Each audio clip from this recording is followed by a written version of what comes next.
సొంత లోక జ్ఞానంతో కూడిన మాటలు మీరు మరుగుపరచండి. పరలోకపు జ్ఞానం గల మాటలు మాకు దయచేయండి. జ్ఞానాత్మ పూర్ణుడైన యెహోషువను ప్రభు మేము రంగం మీదకి ఆహ్వానిస్తా ఉన్నాము. ఓ ప్రభు, మాకు కావాల్సిన ఆత్మీయ ఆహారాన్ని మాకు దయచేయండి. జరగబోయే కార్యక్రమాన్ని ఆది నుంచి అంతవరకు మీరే నాయకుడిగా ఉండి నడిపించి మహిమ ఘనత ప్రభావం పొందుకొనమని విమోచకుడైన క్రీస్తు బ్రహ్మం యొక్క నామంలో ఈ ప్రార్థనకు ఇచ్చున్నాం మా ప్రభువా. ఆమేన్.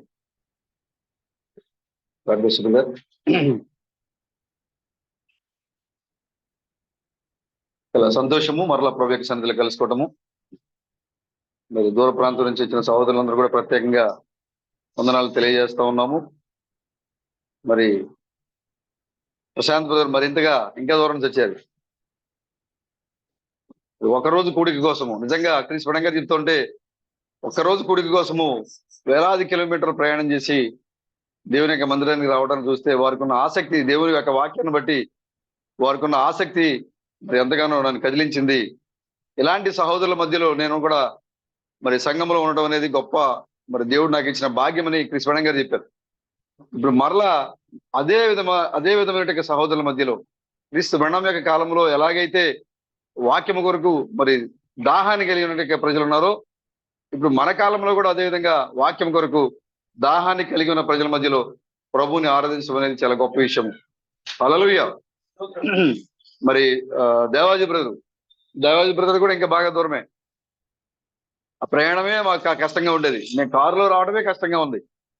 కానీ మరి ఆ ట్రైన్స్, ఆటోలు, బస్సుల్లో మారుకుంటూ మరి బ్రదర్ మరి లక్ష్మణ బ్రదర్తో కలిసి చిన్న పాప మరి సాహిత్యతో కలిసి రావడం అనేది నిజంగా చాలా ఆనందకరమైన విషయము. బ్రదర్లు ఇక్కడ రావటం అనేది మనకి చాలా ఆనందాన్ని కలిగించింది. అదేవిధంగా మున్న బ్రదరు, అదేవిధంగా మరి ఆనంద్ బ్రదరు, సిస్టరు రావడం అనేది మనకు చాలా ఆనందాన్ని కలిగించింది. మరి ప్రేమ్ బ్రదరు ఇంకా దూరం నుంచి వచ్చారు.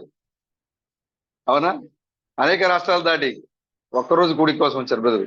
చాలా మాకైతే చాలా అవమానంగా ఉంది. ఎంత ఒక్క కూడిక కోసం మీరు అంత త్యాగం చేసి అన్ని కిలోమీటర్ల దూరం ప్రయాణం చేసి అలసట, ఆర్థిక పరిస్థితులు, పనులు ఇవన్నీ కూడా రెండవదిగా పెట్టి మరి ఒక పూట కూడికలో మీరు పాల్గొనడానికి ఎంత త్యాగం చేశారంటే మేము మరి దగ్గరుండి మేము ఏం చేస్తున్నాం అనేది మాకు చాలా అవమానంగా ఉంది. కాబట్టి మా యొక్క నిర్లక్ష్యాన్ని బట్టి, మా యొక్క అవిధేయతను బట్టి ప్రభువు మనకు క్షమించాలని కోరుకుంటున్నాం. మేము అదేవిధంగా వ్యక్తిగతంగా మీరు కూడా మా కోసం ప్రార్థన చేయండి. మేము మరింతగా ప్రభు యొక్క సన్నిధిలో ఎదగాలి. మరి ప్రభు యొక్క సన్నిధికి మేము మరింత దగ్గరగా రావాలనేది మీ అందరూ కూడా ప్రార్థన చేయండి. హల్లెలూయా. ఎందుకంటే మనం ఎప్పుడూ చెప్పుకున్నట్లుగానే మరి ముగింపు సమయంలో మనం ఉన్నాం. అందుకోసమే మనం త్వరగా మనం కలుసుకుంటున్నాం. ఆమేన్. నా డైరీ ఇంచుమించుగా అయిపోతుంది. ఇంక గట్టిగా ఉంటే ఇంకా ఈ నెల అయిపోతుంది. కనీసం ఒక 6 నెలలు 7 నెలలు వచ్చేది నా డైరీ. ప్రేమ్ గారు ఈసారి కొంచెం పెద్దది ఇచ్చారు. ఆయన కూడా అయిపోయింది. పొద్దున మీరు చెప్తున్నా మన రమేష్ గారితో ఉంటే మరి త్వరగా కలుసుకుంటే డైరీ ఎందుకు ఉండదు బ్రదరు అని చెప్పన్నారు బ్రదర్. నిజమే. ప్రభు మనకు కావాల్సిన ఆత్మీయ ఆహారాన్ని ఎప్పటికప్పుడు సంఘాన్ని ఉజ్జీవపరుస్తూ ఆయన మనల్ని విశ్వాసంలో నడిపించడానికైనా మరి ఆయన ముందుగానే మన సొంత జ్ఞానంతో తెలివితో కాదు కానీ ఆయన ముందుగానే వచ్చి ఏదైతే లేఖనాల్లో మరి ఆల్రెడీ చెప్పుంచారో వాటిని మరలా మనం జ్ఞాపకం చేసుకోవడానికి ఆయన మనకు కృపనిచ్చారు. అందుని బట్టి మనంతో దేవునికి మనంతో ధన్యులమై ఉన్నాము. హల్లెలూయా. అదేవిధంగా మరి సోదరుడు చంద్రబాబు రాలేకపోయారు. సిస్టర్ కొంచెం బలహీనంగా ఉండటం వల్ల మరి బయలుదేరుతాం అనుకున్న సమయంలో బ్రదర్లు రాలేకపోయారు. మరి సిస్టర్ గురించి ప్రార్థన చేయండి. బలహీనంగా ఉన్నారని చెప్పారు బ్రదరు. మరి కుటుంబం కోసం ప్రార్థన చేయండి. చాలా నిన్న ఫోన్ చేశారు బ్రదర్, చాలా బాధపడ్డారు బ్రదర్. వద్దాం అనుకున్న టైంకి అనుకోని విధంగా సిస్టర్ కి కొంచెం హెల్త్ బాగా ఇదైంది. దానివల్ల డాక్టర్ అపాయింట్మెంట్ ఇచ్చారు కాబట్టి రాలేకపోతాను బ్రదర్ అని చెప్పారు. కాబట్టి వాళ్ళ కుటుంబం కోసం కూడా మీరు ప్రార్థన చేయండి. మరి ఇంకా ఎవరైతే సహోదరులు సంఘంతో ఐక్యత పొందిన సహోదరులు ఉండి రాలేకపోయారో వారి కోసం కూడా మీరు ప్రార్థన చేయండి. ఒకవేళ వ్యక్తిగత పనులు అంటే మందిరానికి రాలేని పనులు ఉంటే, ఇలాంటి ఇప్పుడు చంద్రబాబు యొక్క పరిస్థితి ఉంది, అది నిజంగా చాలా ఇబ్బందితో కూడిన వాతావరణం. ఎందుకంటే హాస్పిటల్ యొక్క అపాయింట్మెంట్, ఇలాంటి పరిస్థితుల్లో మరి ఆగిపోతే పర్వాలేదు. కానీ ఇంకా కొన్ని మరి అనుకూలం లేని పనులు పెట్టుకొని, అంత అవసరం లేని పనులు పెట్టుకొని మందిరానికి మాత్రం రాకుండా ఉండకండి. మనం ముగింపు సమయంలో ఉన్నాం కాబట్టి చాలా జాగ్రత్తగా ఉండండి. మరొకసారి మీరు మాటికి ఇదే చెప్తున్నారు బ్రదర్ మీరు అనుకోవచ్చు, కానీ అది చెప్తాకే నేను ఇక్కడికి వచ్చా. మీరు ఎన్నిసార్లు నిలబడ్డా ఎన్నిసార్లు అది చెప్పాల్సిందే. నేను లేక చెప్పకపోతే రేపొద్దున నేను దేవుని దగ్గర ముందు నేను లెక్క చెప్పాలి అక్కడ. అప్పుడు ప్రేమ బ్రదర్ అక్కడే అయ్యా మరి మీరు అక్కడ రాజు బ్రదర్ పెట్టారు, కానీ మాకు ఎప్పుడు కూడా ఆయన మీరు రండి అని ఎప్పుడు నాకు చెప్పలేదు, ఆయన నా మీద ఆయన నేను తెస్తాడు. అక్కడ ఇక్కడ బాగానే ఉంటారు ప్రేమగా, కానీ అక్కడ ఆయన దోషిగా కనపడినప్పుడు ఆయన ఎంత ఎవరి మీద వేస్తారు ఆయన? ఇప్పుడు ఇక్కడ నిలబడ్డ నా మీద అక్కడ నా మీద తోసేస్తారు ఆయన. కాబట్టి నేను దేవుని ముందు అక్కడ దోషిగా ఉండాలని నేను అనుకోవట్లేదు. క్రిస్పడంగా అంటారు, నేను నరకంలో ఉంటాను కానీ ఇష్టపడతాను, కానీ దేవుని ముందు దోషిగా ఉండడానికి మాత్రం నేను ఇష్టపడట్లేదని చెప్పారు. ఎందుకంటే ఏం చెప్పాలనుకుంటున్నానో నేను దాన్ని ఖచ్చితంగా చెప్పాలి. ఇప్పుడు నేను ఒకవేళ దేవుడికి ఇష్టమైతే, ఆయన చిత్తమైతే, ఆయనకి ఇష్టమైతే నేను నరకంలోనే ఉంటా, కానీ ద్రోహిగా మాత్రం ఉండను. నేను వాక్యాన్ని చెప్పకుండా దాచేసి వాళ్ళకి కల్పన కథలు చెప్పేసి వాళ్ళ చెవులకు ఇంపైన వర్తమానం బోధించి రేపొద్దున దేవుని ముందు ద్రోహిగా నిలబడడం అనేది నాకు ఇష్టం లేని కార్యం. ఇక్కడ నేను నా సహోదరులు ప్రేమిస్తున్నాను కాబట్టి, నేను ఎత్తైన పర్వతం మీద నేను నిలబడున్నాను కాబట్టి, నా సహోదరులు కింద నడుస్తున్నారు కాబట్టి, వాళ్ళు ఆ నడిచే మార్గం నాకు కనబడుతూ ఉంది కాబట్టి, ఎదరు లోయ ఉంది, మీరు పడిపోతారు సహోదరులారా, మీరు అటు వెళ్ళొద్దు అని కేక వేయటమే నా యొక్క పని అని క్రిస్పడంగా చెప్పారు. హల్లెలూయా. కాబట్టి నేనే కాదు, ఇక్కడ ఎవరు నిలబడ్డా కూడా ఖచ్చితంగా సంఘాన్ని క్రమంలో నడిపించడమే వారి యొక్క విధి. ఒకవేళ రమేష్ గారు నిలబడ్డా అదే చెప్పాల్సిందే, ఎవరు నిలబడ్డా కూడా దాని గురించి చెప్పాల్సిందే. ఇప్పుడు అల్టిమేట్ గా మనం 2 గంటల ప్రసంగం చేసుకున్నా ఒకే దేవుడు, ఆయన మన కోసం వచ్చారు, మనం ఏదో భయభక్తి కలిగి ఉండాలి. ఇదే దాని యొక్క సారాంశం. అవునా? మనం ఎన్ని గంటల మెసేజ్ చెప్పుకున్నా దాని సారాంశం అదే. కాబట్టి మందిరానికి వచ్చే విషయాల్లో నిర్లక్ష్యంగా ఉండకండి, సహోదరులతో ఐక్యత పొందుకునే విషయాల్లో నిర్లక్ష్యంగా ఉండకండి. ఈ లోకంలో మీకున్న అతి విలువైన సమయం ఇదే అంటే సహోదరులను కలుసుకోవటమే. హల్లెలూయా. ఆ సమయంలో నువ్వు బహుశా ₹1 కోటి సంపాదించుకోవచ్చు, కానీ ఆ ₹1 కోటి నీతో పాటు రాదు అక్కడికి, కానీ నీ దీన సహోదరుడే నీతో పాటు రాబోతున్నాడు. కాబట్టి సహోదరులతో ఐక్యత పొందుకోవడానికి, వారి యొక్క సహవాసాన్ని పొందుకోవడానికి, దేవుని గురించి అనేక విషయాలు మరి మాట్లాడుకోవడానికి వచ్చిన అవకాశాన్ని మరి తప్పిపోవద్దు, నిర్లక్ష్యంగా ఉండొద్దు. దేవుని యొక్క సన్నిధికి రావడానికి మీరు వేగిరపడండి, వినడానికి మీరు వేగిరపడండి. పౌలు గారు చెప్తారు, మాట్లాడడానికి నిదానించేవారును వినడానికి వేగిరపడేవారుగా, వేగంగా ఉండేవారిగా ఉండాలంట. మనం వినడానికి పరిగెట్టుకుంటూ రావాలి. మీరు ఎవరు మాట్లాడితే వినడానికి నేనైతే చాలా ఇష్టంగా ఉన్నా. ఎవరిని మాట్లాడమన్నా ఎవరు రావట్ల ముందుకి. తప్పగా ఏదో మీ అందరికంటే దేనమైన సహోదరుని కాబట్టి నాకు తెలిసిన విషయాలు, నేను చదువుకున్న విషయాలు ఏదో మాట్లాడుతున్నాను ఇక్కడ. వినటం అనేది క్రిస్పడంగా చెప్పారు, అసలు ఎదురుగా కూర్చొని వినటం అనేది నాకు చాలా ఇష్టమైన కార్యం, కానీ ఎవరు కూడా నాకు అవకాశం ఇట్లా. క్రిస్పడంగా చెప్పారు, నాకు ఎవరు కూడా అవకాశాన్ని ఇవ్వట్లా. ఒక్కొక్కసారి జెఫర్సన్విల్లో ఉన్నప్పుడు, ఆ జెఫర్సన్విల్ చర్చిలో ఉన్న విలియం టెబర్నికల్ ఆ చర్చిలో ఉన్నప్పుడు నెవిల్ బ్రదర్ బోధిస్తున్నప్పుడు మాత్రం నాకు అవకాశం తగ్గుతుంది. మిగతా చోట్ల ఎక్కడికి వెళ్ళినా కూడా నాకు ఆ అవకాశం నాకు లభించాలని చెప్పారు ఆయన. కాబట్టి మళ్ళీ తిరిగి అదే జరుగుతుంది ఇక్కడ. ఎవరు మాట్లాడితే విందాం అనుకుంటే కానీ ఎవరు రావట్లా. మంచిది, వినటం అనేది చాలా మంచి కార్యము. వినటం వలన ఏమొస్తుంది? బోధించడం వలన కాదు, వినటం వలన. బోధించడం కానీ వినటం అనేది గొప్ప విషయం. ఇప్పుడు ఈ మాట చెప్తే అసలు రారేమో, నేను చెప్పకుండా ఉండాల్సింది. సరే, మంచిది. గత రాత్రి మనం చెప్పుకున్నాం, ఆ యొక్క అమెరికా దేశం పైన వచ్చిన ఎక్స్ ఆకారంలో వచ్చినట్టు సూర్యగ్రహణాలు. అవి ఆ యొక్క ఆదికాండం 1వ అధ్యాయంలో మనం చూసినట్లుగా 14వ వచనంలో మనం చూసినట్లుగా సూర్య చంద్రులు మనకి ఈ లోక కాలాన్ని సూచనల్ని హెచ్చరిక చేసేవిగా ఉన్నాయి. ఆ సూర్యగ్రహణం ఎక్స్ ఆకారంలో రావడం వల్ల, అమెరికా దేశం పైన ఎక్స్ ఆకారంలో రావడం వల్ల దేవుడు అమెరికా దేశాన్ని విడిచిపెట్టబోతున్నాడు. మరి అమెరికా దేశాన్ని విడిచి దేవుడు మరి యొక్క తీర్పుకు అప్పగించబడిపోతుంది, అమెరికా నాశనం కాబోతుంది. అంతేకాకుండా అదే సమయంలో మరి ఎత్తబడే సంఘము కూడా ఒకటి ఉంది అనే ఒక సూచనని ఆయన చూపించారు. ఎక్స్ ఆకారంలో ఆ 2 పాయింట్లు, ఆ 2 ఎక్స్లు కలిసిన ఆ పాయింట్ ఏదైతే ఉందో అదే ఏ పట్టణం? అది ఏ పట్టణం? నోవా ఆర్క్ మరియు ఇండియానా రాష్ట్రంలోని ర్యాప్చర్ అనే సిటీ. ఆ పాయింట్, సెంటర్ పాయింట్, 2 ఇంటూ మార్కులు 2 కలిసిన సెంటర్ పాయింట్ ఏదైతే ఉందో ఆ సెంటర్ పాయింట్ ఐడెంటిఫై చేశారు, ర్యాప్చర్ అనే సిటీ. బట్ మనం ఎత్తబడిపోతున్నాము, దేవుడు అమెరికా దేశాన్ని విడిచిపెట్టబోతున్నాడు. ఇవన్నీ కూడా దేవుడు ఆకాశంలో చూపించారు మనకి. ఆమేన్. ప్రభుకి స్తోత్రం కలగాక. రాత్రి చెప్పాను కదా తోకచొక్క గురించి. దాని యొక్క సమయాన్ని చూసినప్పుడు 1817 రాశాను నేను. రాత్రి మీకు డేట్ చెప్పలేదు, మర్చిపోయారని చెప్పాను కదా, అందుకోసం మీకోసం నేను ఆ డేట్ని రాసుకొచ్చా. 1812 ఆ యొక్క తోకచుక్కని 1812లో కనుగొన్నారు శాస్త్రవేత్తలు. ఆ యొక్క తోకచుక్క దానిలో ఉన్నటువంటి దుమ్ముని, గ్యాస్ని, ఇవన్నీ కూడా తన యొక్క వెనక భాగానికి వదిలేసుకుంటూ రావడం వల్ల అది వెనకంతా కూడా ఆ యొక్క దుమ్ముతో, ధూళితో, గ్యాస్ తో అది తోకచుక్కలా కనపడుతూ ఉంది. అది 2 ఎవరెస్ట్ పర్వతాలంత ఉందంట ఆ యొక్క నక్షత్రం, ఆ తోక చుక్క. తెలుసు కదా ఎవరెస్ట్ శిఖరం అంటే, ఎత్తైన పర్వతాలు అలాంటివి రెండింతలుగా ఉందంట అది. అంత పెద్ద తోక చుక్కది. అది ప్రయాణం చేసుకుంటూ వస్తుంది. శాస్త్రవేత్తలు దాన్ని 1812లో దాన్ని కనుగొన్నారు. ఆ తోక చుక్క భూమి వైపు రావడం వాళ్ళు కనుగొన్నారు. అప్పుడు అది అది మరలా ఎప్పుడు వచ్చిందంట అది ఆ ప్రతి 69 సంవత్సరాలు శాస్త్రవేత్తలు చెప్తున్నారు. ప్రతి 69 సంవత్సరాలకు ఒకసారి దాంట్లో విస్ఫోటనం జరుగుతుంటది. దాంట్లో విస్ఫోటనం జరిగినప్పుడు దాంట్లో ఉన్న ప్రేలుడు దుమ్ము ఇవంతా లేచి దానికి వెనక భాగం నుంచి వస్తూ ఉంటది. అదే మనకు తోకలకు కనపడుతూ ఉంటది. ప్రతి 69 సంవత్సరాలకు ఒకసారి విస్ఫోటనం జరుగుతూ ఉంటది ఆ తోక చుక్క. అంతేకాకుండా 2023 సంవత్సరంలో ఆ తోక చుక్క 2 సార్లు బద్దలైందంట. 2 సార్లు పేలిందంట. ఒక సంవత్సరంలోనే 2 సార్లు పగిలింది అది. హల్లెలూయా. ఎందుకంటే ఒకే ట్విన్స్ భూమి మీద ఉన్నారు ఇక్కడ. దాని యొక్క తలను చెదగొట్టడానికి ఇద్దరు వచ్చారు ఈ లోకానికి. ఆమేన్. అది 2 సార్లు ఆ 23వ సంవత్సరంలో 2 సార్లు అది ప్రేలుడు సంభవించింది. ఆ 2 సార్లు ప్రేలుడు సంభవించడం వల్ల దాని యొక్క రూపము ఎలా మారిపోయింది? ఎవరిని ఒకసారి గూగుల్ కొట్టిండు తోక చుక్కని కొట్టి ఒకసారి ఫోటో తీయండి. మన వాళ్ళకి చూపిద్దాం ఆ ఫోటోని.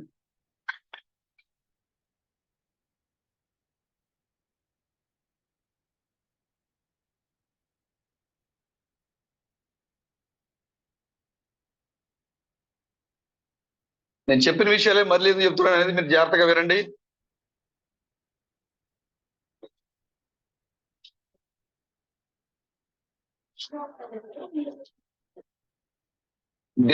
డెవిల్స్ కామెట్ అని కొట్టండి.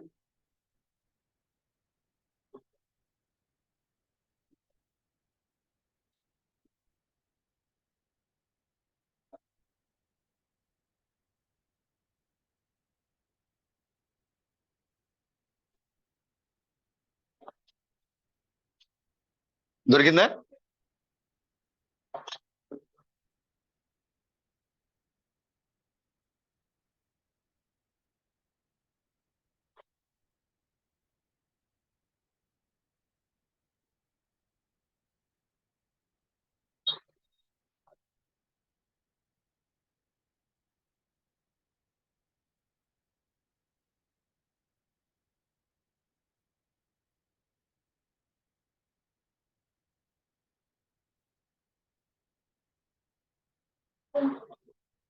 లైట్ గా కనబడుతుంది.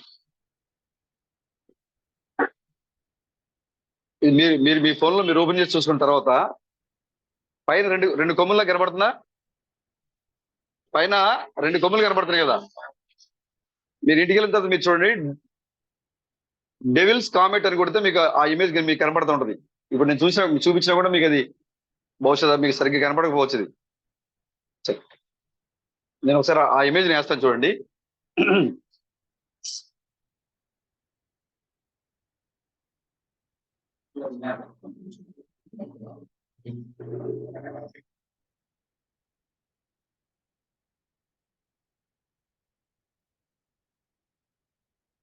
ఈ రూపంలో ఉంది. ఆ యొక్క తోక చుక్క 1812లో కనుగొనబడింది. అది ప్రయాణం చేసుకుంటూ వస్తా ఉంది. మనకి అక్టోబర్ నెలలో, ఈ 2024 అక్టోబర్ నెలలో మన భూమికి మరింత దగ్గరగా వస్తుంది. మనం దీన్ని చాలా జాగ్రత్తగా చక్కగా మన కంటితో చూసే విధంగా వస్తుంది దగ్గరికి. విస్ఫోటనం జరిగి 2023 సంవత్సరంలో భారీ విస్ఫోటనాలు దాంట్లో జరిగి, ఇంత మామూలుగా అయితే 69 సంవత్సరాలకు ఒకసారి దాంట్లో ప్రేలుడు సంభవిస్తుంది. కానీ 2023 సంవత్సరంలో 2 సార్లుగా విస్ఫోటనం జరిగింది. అది 2 సార్లుగా విస్ఫోటనం. అప్పటి వరకు దాని యొక్క కాంతి చాలా తక్కువగా ఉంది. కానీ ఎప్పుడైతే ఈ రెండు సార్లు దాంట్లో విస్ఫోటనం జరిగిందో, అది ఒక్కసారిగా ప్రకాశవంతమైన నక్షత్రం అయిపోయింది. పెద్ద ప్రకాశవంతమైన నక్షత్రంగా మారిపోయింది అది. అంతేకాదు, అది భూమికి అది దగ్గరగా వస్తుంది. దాని యొక్క రూపం ఎలా ఉందంటే, 2 కొమ్ములతో ఒక మానవ రూపంలో 2 కొమ్ములతో అది దూసుకుంటూ వస్తా ఉంది. ప్రకటన 11వ అధ్యాయంలో మీకు కనపడుతూ ఉండదు చుక్క, ఆ తోక చుక్క. ఒకసారి చూడండి ప్రకటన 12వ అధ్యాయంలో చూడండి ఒకసారి.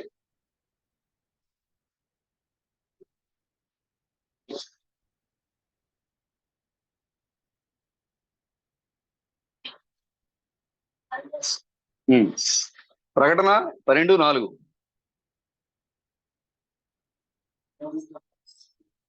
ఉమ్,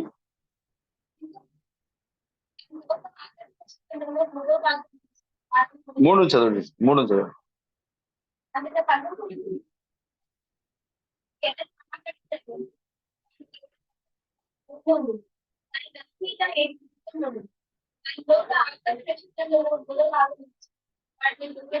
ఆ, ఇప్పుడు కనబడిన ఈ సూచన మనిషి ముఖాన్ని పోలి రెండు కొమ్ములతో రాబోయేటువంటి ఈ యొక్క సూచన 23వ సంవత్సరంలో 2 సార్లు ప్రేలుడు సంభవించి ప్రకాశవంతంగా మారిపోయేటువంటి ఈ యొక్క తోక చుక్క అతి త్వరలో ఈ లోకానికి వచ్చి ఈ యొక్క మహా శ్రమంలో 1000 ఏళ్ల ఆ పరిపాలన కంటే ముందుగా జరగబోయే శ్రమంలో వాడొచ్చి అధికారాన్ని తీసుకోబోతున్నాడు. అప్పటి వరకు చాలా తక్కువ కాంతితో ఉన్నటువంటి ఆ యొక్క నక్షత్రము ఒక్కసారిగా ఒకే రోజున డబల్ ప్రకాశవంతంగా మారిపోయింది. ఇప్పటి వరకు సంఘంలో చాలా ప్రశాంతంగా ఉంది సాతాను, చాలా సౌమ్యుడిగా సంఘంలో ఒకటిగా, సంఘ సభ్యుల్లో ఒకటిగా మారిపోయి చాలా కామ్గా కనపడుతున్నాడు. కానీ మనం చూడబోతున్నాము అంటే అప్పటికి వధువు వెళ్ళిపోతుంది, కానీ రాబోతున్నాడు వాడు. ఆ సమయంలో అధిక ప్రకాశం కనపడబోతుంది, వాడి యొక్క పరిపాలన ఈ భూమి మీద కనపడబోతుంది.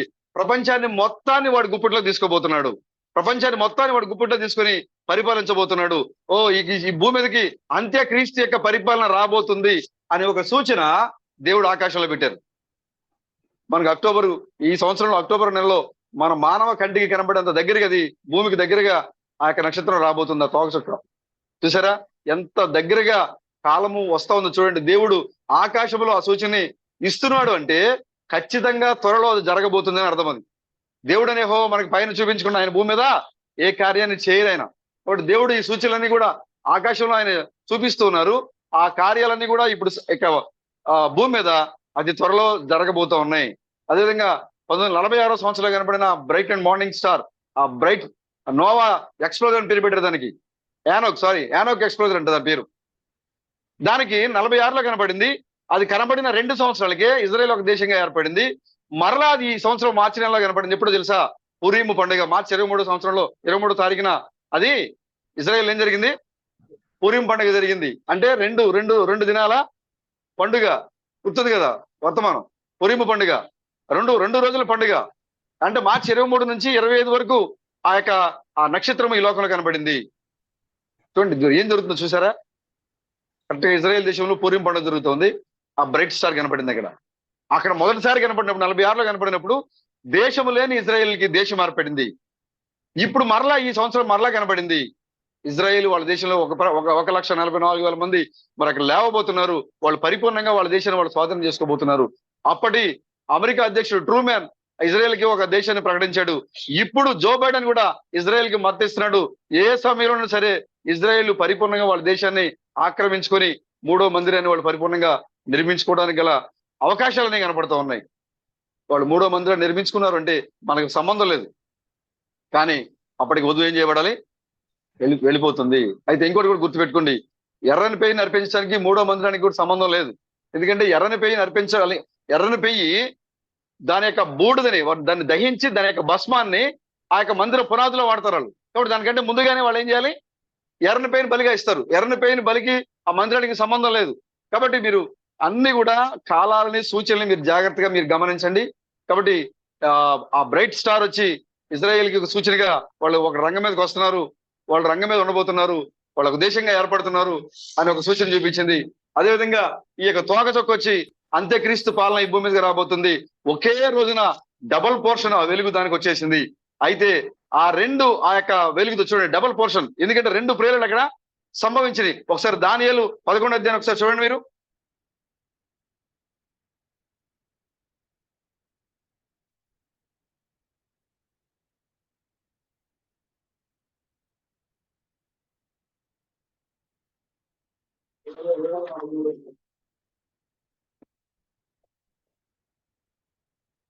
చదవండి మీరు ఒకసారి.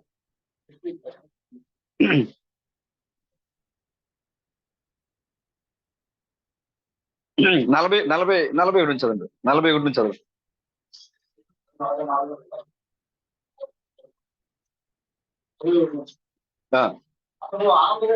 తీసారా? అందరూ తీసారా బైబిల్? దానియేలు 11వ అధ్యాయము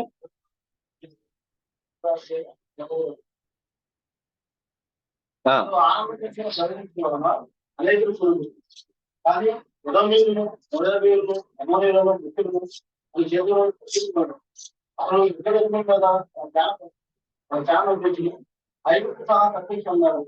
అక్కడ విలువగా సమస్త బంగారు రెండు వచ్చారు. ఐదుగా విలువగా వస్తువులంటే వస్తుంది. విజయులను విషయాలను నాకు పాఠశాలలో చేరింది. అతను తూర్పు నుండి వచ్చి అసలు కవల ఎక్కడి నుంచి వస్తాయంట?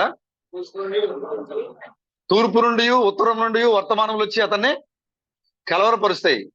రెండు ప్రేలుడు సంభవిస్తాయి. వాడికి కోపం రావాలంటే ఏం జరగాలి? రెండు వర్తమానాలు రావాలి. ఒకటి తూర్పు నుంచి మరియు ఉత్తరం నుంచి. ఈ రెండు వర్తమానాలు వచ్చినప్పుడు వాడు ఏమవుతున్నాడు చూడ.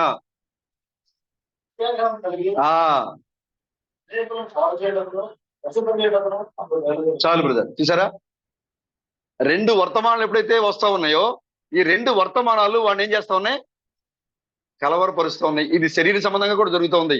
రష్యా, చైనా వీటి మధ్య జరగబోయే యుద్ధం గురించి ఇక్కడ ఇది వ్రాయబడి ఉంది. అదేవిధంగా ఆత్మ సంబంధంగా కూడా దేవుడు తన యొక్క వర్తమానాన్ని తూర్పు నుండి మరియు ఉత్తరము నుండి.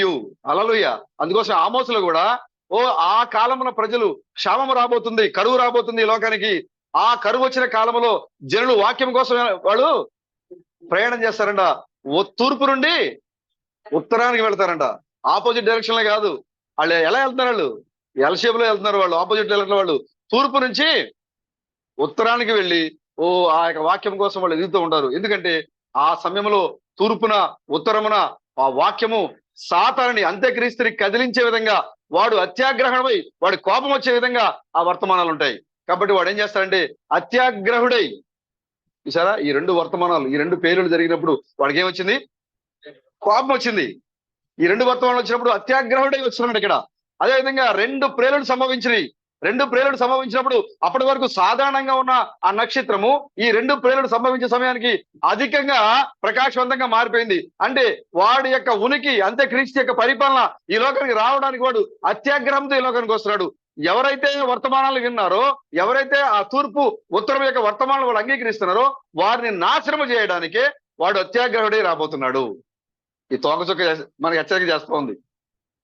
అంత్యక్రీస్తు యొక్క పరిపాలన రాబోతుంది. అందుకే ఆ కొమ్ములతో మానవ ముఖముతో అది ఆ నక్షత్రము ప్రయాణం చేసుకుంటూ అక్టోబర్ నెలలో భూమికి దగ్గరగా రాబోతుంది. దానికి శాస్త్రవేత్తలకు దానికి ఒక పేరు పెట్టారు, ఏదో బ్రూస్ క్వారీ ఏదో పేరు పెట్టారు దాన్ని, అది కనుగొన్నప్పుడు.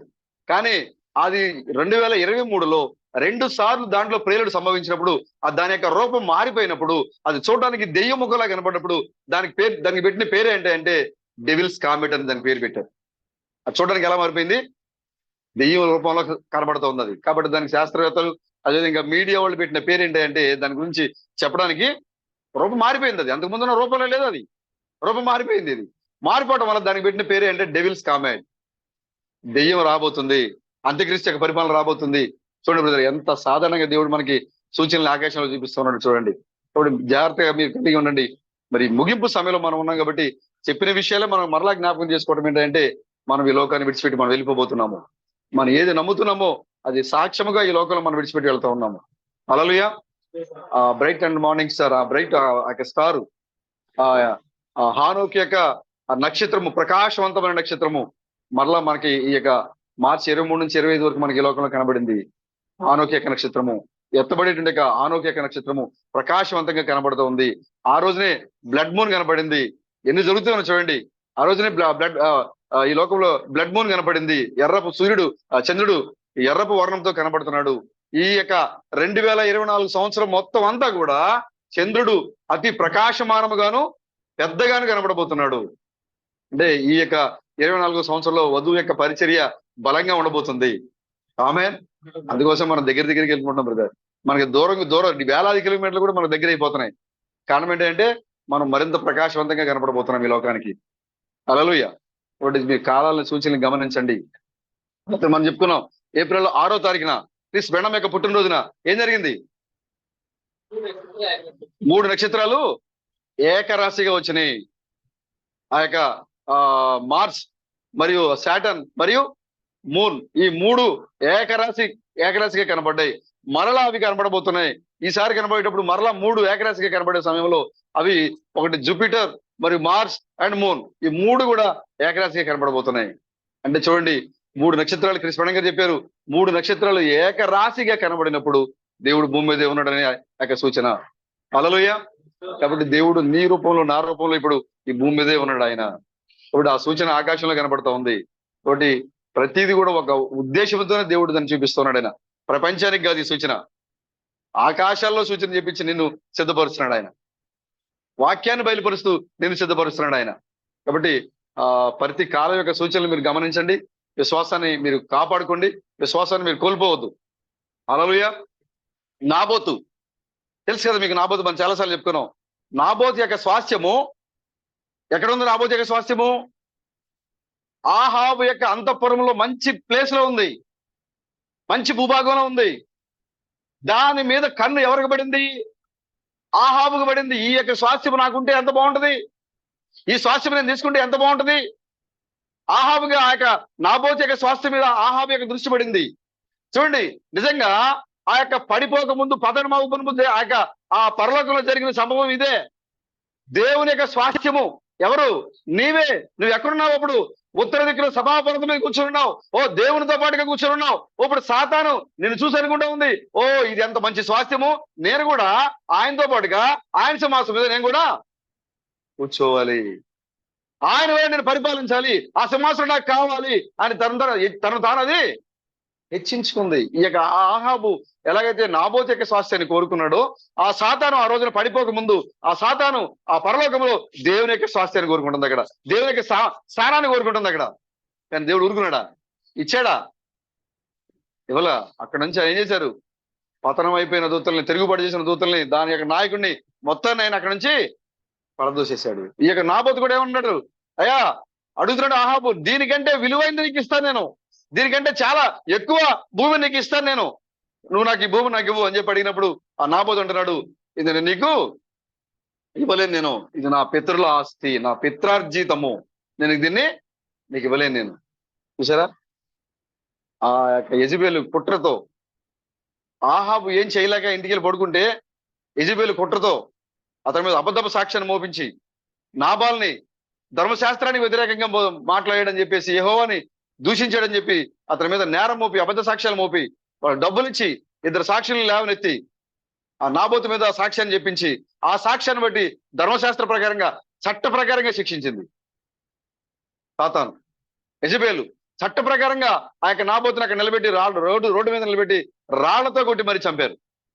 అతను ప్రాణాన్నైనా విడిచిపెట్టాడు కానీ తన స్వాస్థ్యాన్ని మాత్రం లేదు. హల్లెలూయా. మన పితరులు వారి యొక్క ప్రాణాలను కోల్పోయారు కానీ వారు కూడా వారి యొక్క స్వాస్థ్యాన్ని విడిచిపెట్టుకోలేదు వాళ్ళు. ఇప్పుడు మనం కూడా అంతే, మనము వాళ్ళు సాతాను మన చుట్టూ ఎన్ని ఆ యొక్క సమస్యలను, వలయాలను తీసుకొని వచ్చినా సరే మనము దేనికి భయపడాల్సిన అవసరం లేదు. హల్లెలూయా. నాబోతు నిజమైన నాబోతు. నాబోతు అనగా అర్థం ఏంటంటే ఫలము అని అర్థము. నాబోతు అనగా అర్థము ఫలము. నీవు కోత యొక్క ఫలమై ఉన్నావు. నీవు కోతకాలం వచ్చిన దేవుని యొక్క పంట అయి ఉన్నావు. నీవు నాబోతు ఎలాగైతే ఎంత విలువైనది అతను ముందు పెట్టినా కూడా తన స్వాస్థ్యాన్ని అతను విడిచిపెట్టలేదు. ఇప్పుడు దేవుని యొక్క నిజమైన కోత ఫలమైన నీవు కూడా నీ ముందు సాతాను ఎలాంటి ఎర వేసినా సరే, నీ స్వాస్థ్యం కోసం, వాడి స్వాస్థ్యాన్ని లాక్కోవడం కోసము వాడు ఏ పన్నాగం వేసినా సరే, నీవు మాత్రం ఆ పన్నాగంలో పడిపోలేవు. ఎందుకంటే నువ్వు దేవుని యొక్క స్వాస్థ్యమై ఉన్నావు, దేవుని యొక్క ఫలమై ఉన్నావు. నీవు నాబోతు అనగా ఫలము అని అర్థము. చూసారా, నిజమైన నాబోతులు మీరే పెడతారు. నిజమైన నాబోతులు మనమే. మనం పొందుకున్న స్వాస్థ్యానికి విలువ కలిగింది ఈ లోకంలో ఏది లేదు. ఇది హల్లెలూయా. దేవుడు అలాంటి విలువైన స్వాస్థ్యాన్ని మనకి ఇచ్చాడు ఆయన. కాబట్టి దాన్ని మనం దేని చూసి మనం కోల్పోవద్దు. లోకాన్ని చూసి, లోకాశలను చూసి, సాతాను భయపడుతున్నప్పుడు శోధనలు చూసి, మనం దేన్ని చూసి కూడా ఆయన మనకి ఇచ్చిన స్వాస్థ్యాన్ని మనం విడిచిపెట్టకూడదు. మన పితరుల ఆస్తిది. హల్లెలూయా. ప్రభుకి స్తోత్రం కలుగును గాక. కాబట్టి మీ యొక్క విశ్వాసాన్ని మరి బహు జాగ్రత్తగా కాపాడుకోవాలని భూపేట మిమ్మల్ని హెచ్చరిక చేస్తా ఉన్నాను. హల్లెలూయా. మంచిది.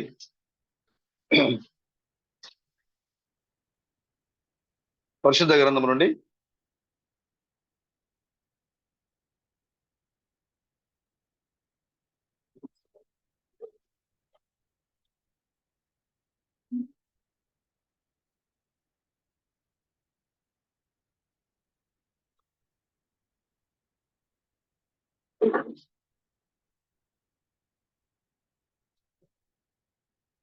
హోషేయ గ్రంథము 745 పేజీ. హోషేయ గ్రంథము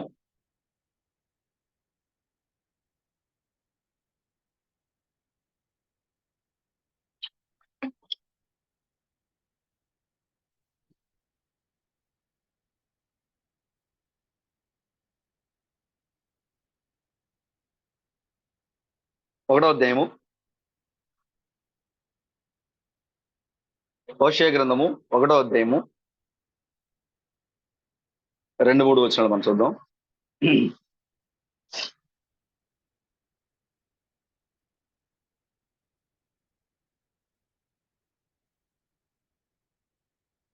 మొదట యెహోవా హోషేయ ద్వారా ఈ మాట సెలవిచ్చెను. జనులు యెహోవాను విసర్జించి బహుగా వ్యభిచరించి ఉన్నారు కనుక నీవు పోయి వ్యభిచారం చేయు స్త్రీని పెండ్లాడి వ్యభిచారం వల్ల పుట్టిన పిల్లలను తీసుకొనుము అని ఆయన హోషేయకు ఆజ్ఞ ఇచ్చెను. కాబట్టి అతడు పోయి దిబ్లయీము కుమార్తె అయిన గోమెరును పెళ్లి చేసుకొనెను. ఆమె గర్భవతి అయి అతనికి ఒక కుమారుని కనగా యెహోవా అతనితో ఇలాగు సెలవిచ్చెను, ఇతనికి యెజ్రెయేలని పేరు పెట్టుము. యెజ్రెయేలులో యెహోవా వంటి వారు కలుగు చేసుకునిన రక్త దోషమును బట్టి ఇక కొంతకాలమునకు నేను వారిని శిక్షింతును. ఇశ్రాయేలు వారికి రాజ్యం ఉండకుండా తీసివేతును. ఆ దినమున నేను ఇశ్రాయేలు లోయలో ఇశ్రాయేలు వారి విల్లును విరుతును. పిమ్మట ఆమె మరల గర్భవతి అయి కుమార్తెను కనగా యెహోవా అతనికి సెలవిచ్చినదేమనగా, దీనికి లోరుహామా అనగా జాలి నొందనిది అని పేరు పెట్టుము. ఇక మీదట నేను ఇశ్రాయేలు వారిని క్షమించను, వారి ఎడల జాలిపడను. అయితే యూదా వారి ఎడల జాలిపడి విల్లు ఖడ్గము యుద్ధము గుర్రములు రౌతులు అను వాటి చేత కాక తమ దేవుడైన యెహోవా చేతనే వాటిని రక్షించును. లోరుహామా జాలి నొందనిది పాలు విడిచిన తరువాత తల్లి గర్భవతి అయి కుమారుని కదినప్పుడు యెహోవా ప్రవక్తకు సెలవిచ్చినదేమనగా, మీరు నా జనులు కారు, నేను మీకు దేవుడినై ఉండను కనుక లో అమ్మి నా జనము కాదని ఇతనికి పేరు పెట్టుము. ఆమేన్. ప్రార్థన చేసుకుందాం.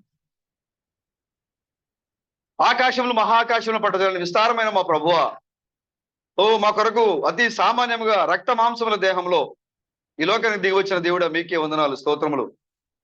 ఓ నేను ఉన్నవాడును అనువాడని చెప్పిన మా దేవుడా మీకే వందనాలు స్తోత్రములు.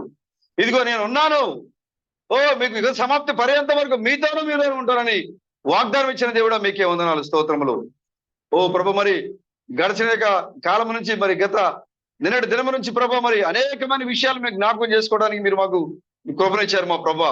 ఓ మీ దుఃఖము సంతోషంగా మార్చబడిపోతుందని మీరు చెప్పారు మా ప్రభా. ఓ మీరు స్త్రీ సంతానమై ఉన్నారు మాతో చెప్పారు మా ప్రభా. ఓ ఇప్పుడు మరలా మీ యొక్క పరిశుద్ధ లేఖలను మేము ఎత్తుపట్టి ఉన్నాం మా ప్రభా. మీరే మాట్లాడండి ప్రభా, నడిపించండి. మీరే నాయకుడిగా ఉండండి ప్రభు. మీకు వందనాలు స్తోత్రములు. చదవబడిన లేఖన భాగంలో నీ యొక్క ప్రత్యక్షత లేకపోతే మేము వాటిని ఏమాత్రం కూడా మేము గ్రహించలేము మా ప్రభా. ఓ ప్రతి ఒక్కరిని కూడా మీ యొక్క ప్రత్యక్షత నింపమని అడుగుతున్నాం మా ప్రభు. నీకు వందనాలు స్తోత్రములు. ఓ ప్రభు, మరి ఓ మేము రాత్రి చెప్పుకున్నట్లుగా క్రీస్తు థామస్ యొక్క వర్తమానము ఓ కన్నులు తెరవబడే వర్తమానమైనది మా ప్రభా. ఐ ఓపెన్ మెసేజ్ అని మీరు చెప్పారు మా ప్రభా. ఒక వైద్యుడు సాక్ష్యం ఇచ్చారు మా ప్రభా. ఇప్పుడు ఓ క్రీస్తు థామస్ అనే వర్తమానం చేత కన్నులు తెరవబడే వర్తమానము చేత ఓ మీ యొక్క పరిశుద్ధ గ్రంథంలోనికి మేము తొంగి చూడటానికి మీరు సహాయం తెచ్చండి ప్రభా. ఓ నీ యొక్క బైబిల్లో దాపిన మర్మాన్ని వెలికి తీసి దాన్ని పట్టుకొని దాని మీద నిలబడి మా స్థానాన్ని ఈ లోకాన్ని చూపించే భాగ్యం మాకు దయచేయబడుతున్నాం మా ప్రభు. నీకు వందనాలు స్తోత్రములు. ఎక్కడున్న ప్రతి ఒక్కరిని కూడా బలపరిచి ఓ నడిపించి మీరే మహిమ ఘనత ప్రభావాలు పొందుకునమని, రాజులకు రాజుగా ప్రభువులకు ప్రభువుగా పెండ్లి కుమారుగా రాబోతున్నటువంటి మా విమోచకుడైన క్రీస్తు బ్రహ్మం యొక్క నిత్య నామంలో ఈ ప్రార్థన కూర్చున్నాం మా ప్రభువా. ఆమేన్. ఆమేన్. God bless you brother. కూర్చుందాం.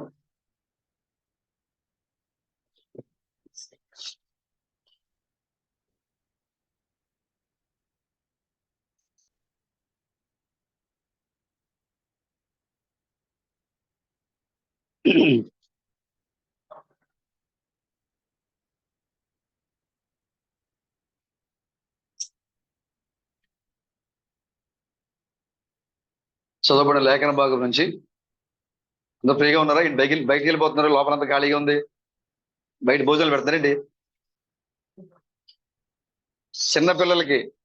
చిన్నపిల్లలు అంటే 10 ఏళ్ళలో పిల్లలకి భోజనాలు పెట్టి మిగిలిన లోపల కూర్చోబెట్టండి. ఒక్క రోజులో ఒక గంట లేట్ అయితే ఏం ఇబ్బంది లేదు. దేవుని మందిరానికి వచ్చినప్పుడు భోజనాల సంగతి తర్వాత ఉందాం.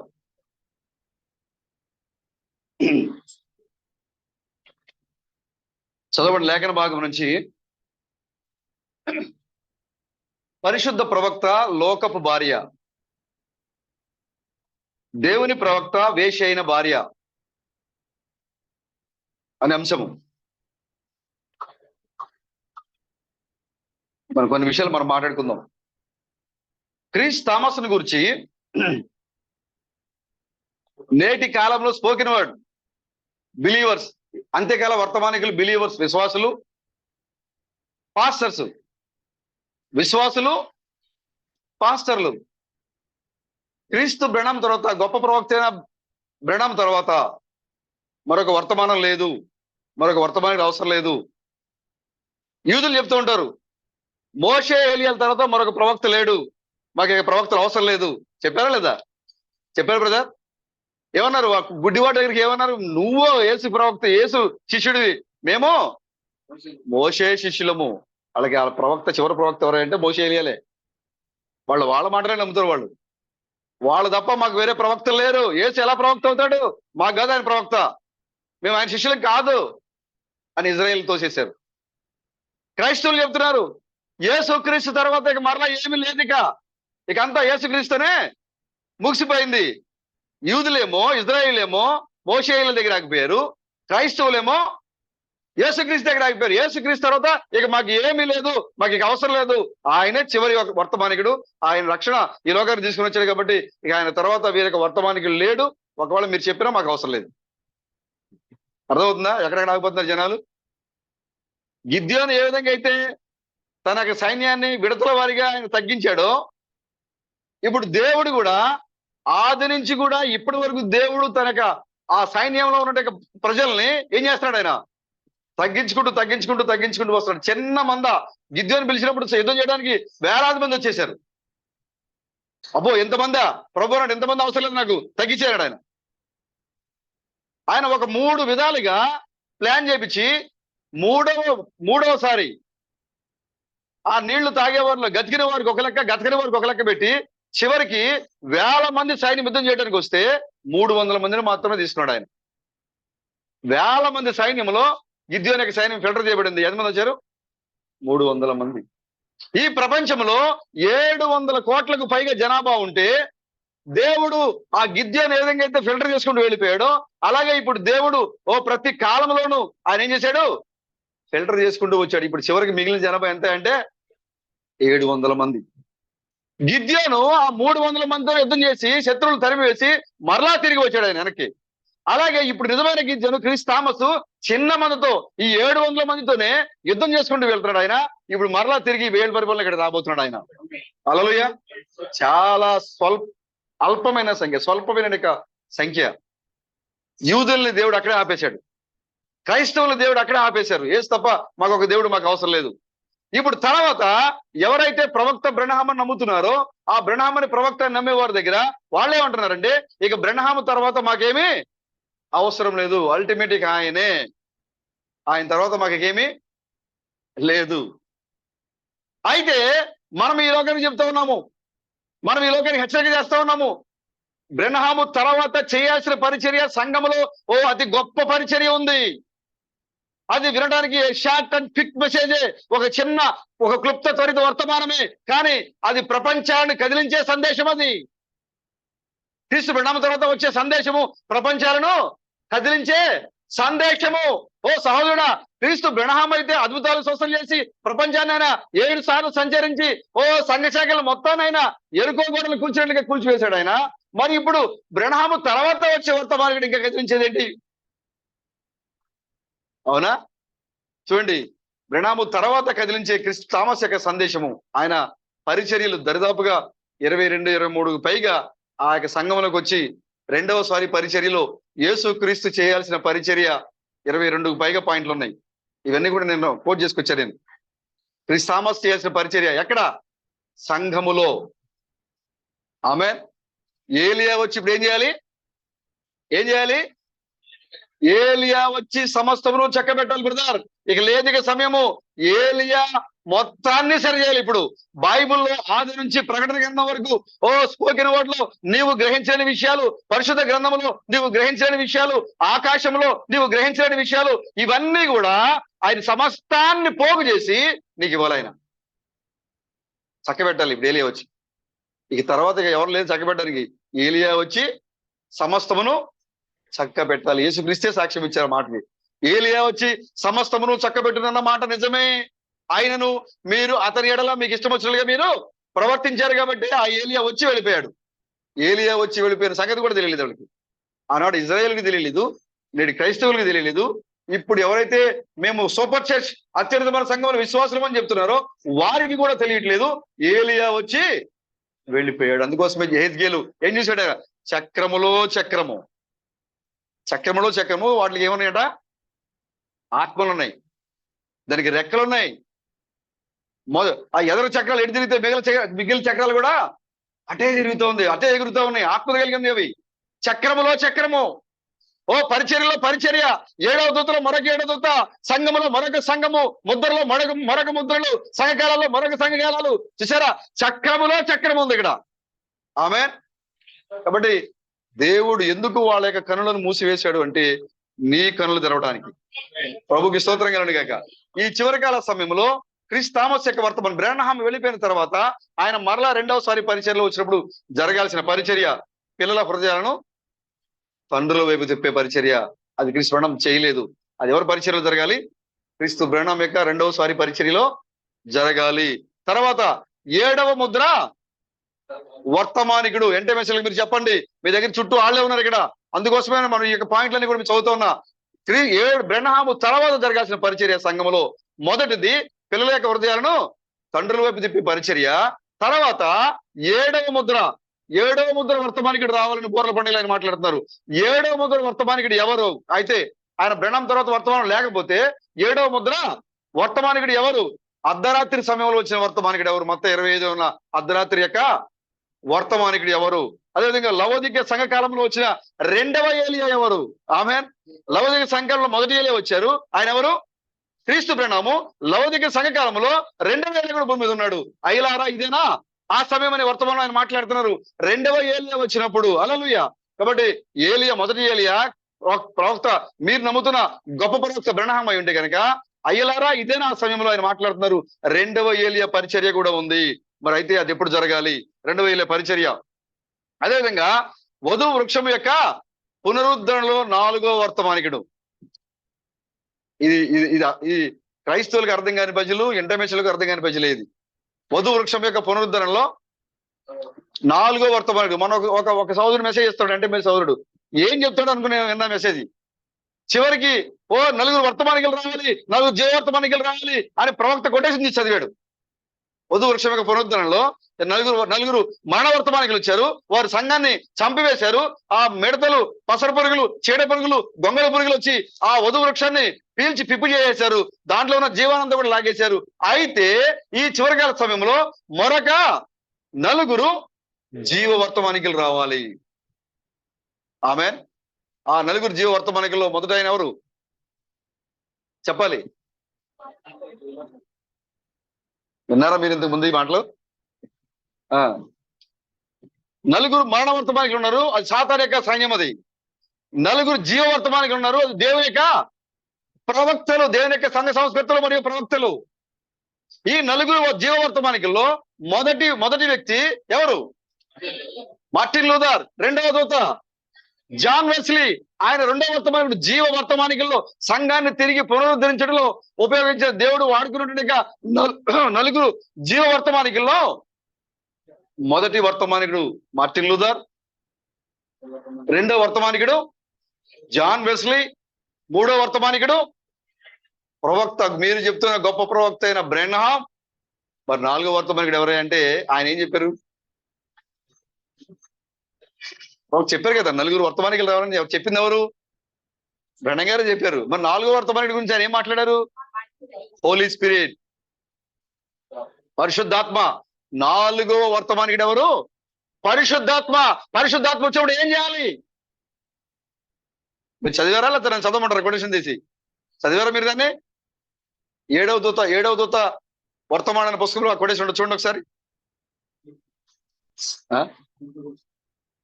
కాదు, 4 జీవ వర్తమానికుల గురించి. 7వ దూత వర్తమాన పుస్తకం ఉందా మీ దగ్గర? దాంట్లో చూడండి ఒకసారి.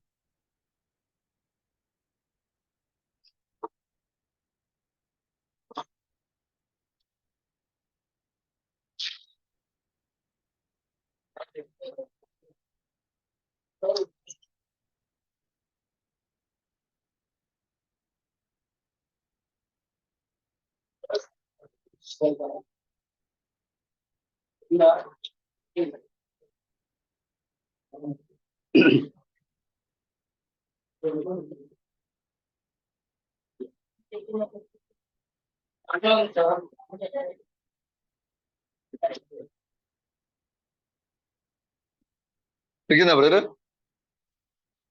పేజ్ నెంబర్ చెప్పండి. అది 1 or 2 తీసి ఒకసారి ఎటువంటి బుక్ అది?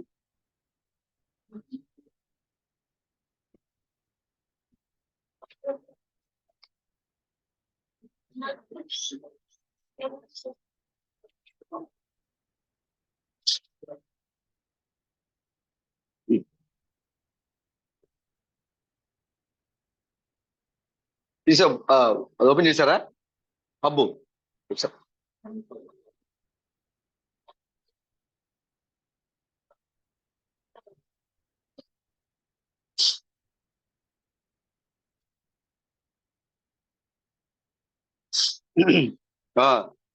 వధువు వృక్షం యొక్క పునరుద్ధరణ అనే వర్తమానంలో 227వ పేజీ, పేరా 227, 227 పేరా.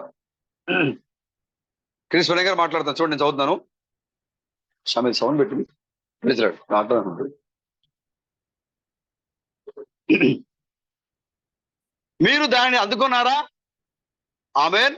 ఎందుకనగా నేను పునరుద్ధరించదనని దేవుడు చెప్పాను. ఆయన ఏ విధముగా నేను దాన్ని పునరుద్ధరించను. ఆయన దానిని ఏ విధముగా పునరుద్ధరించబోతున్నాడు? 4 మానవర్తమానికులు దాన్ని చంపివేశారు.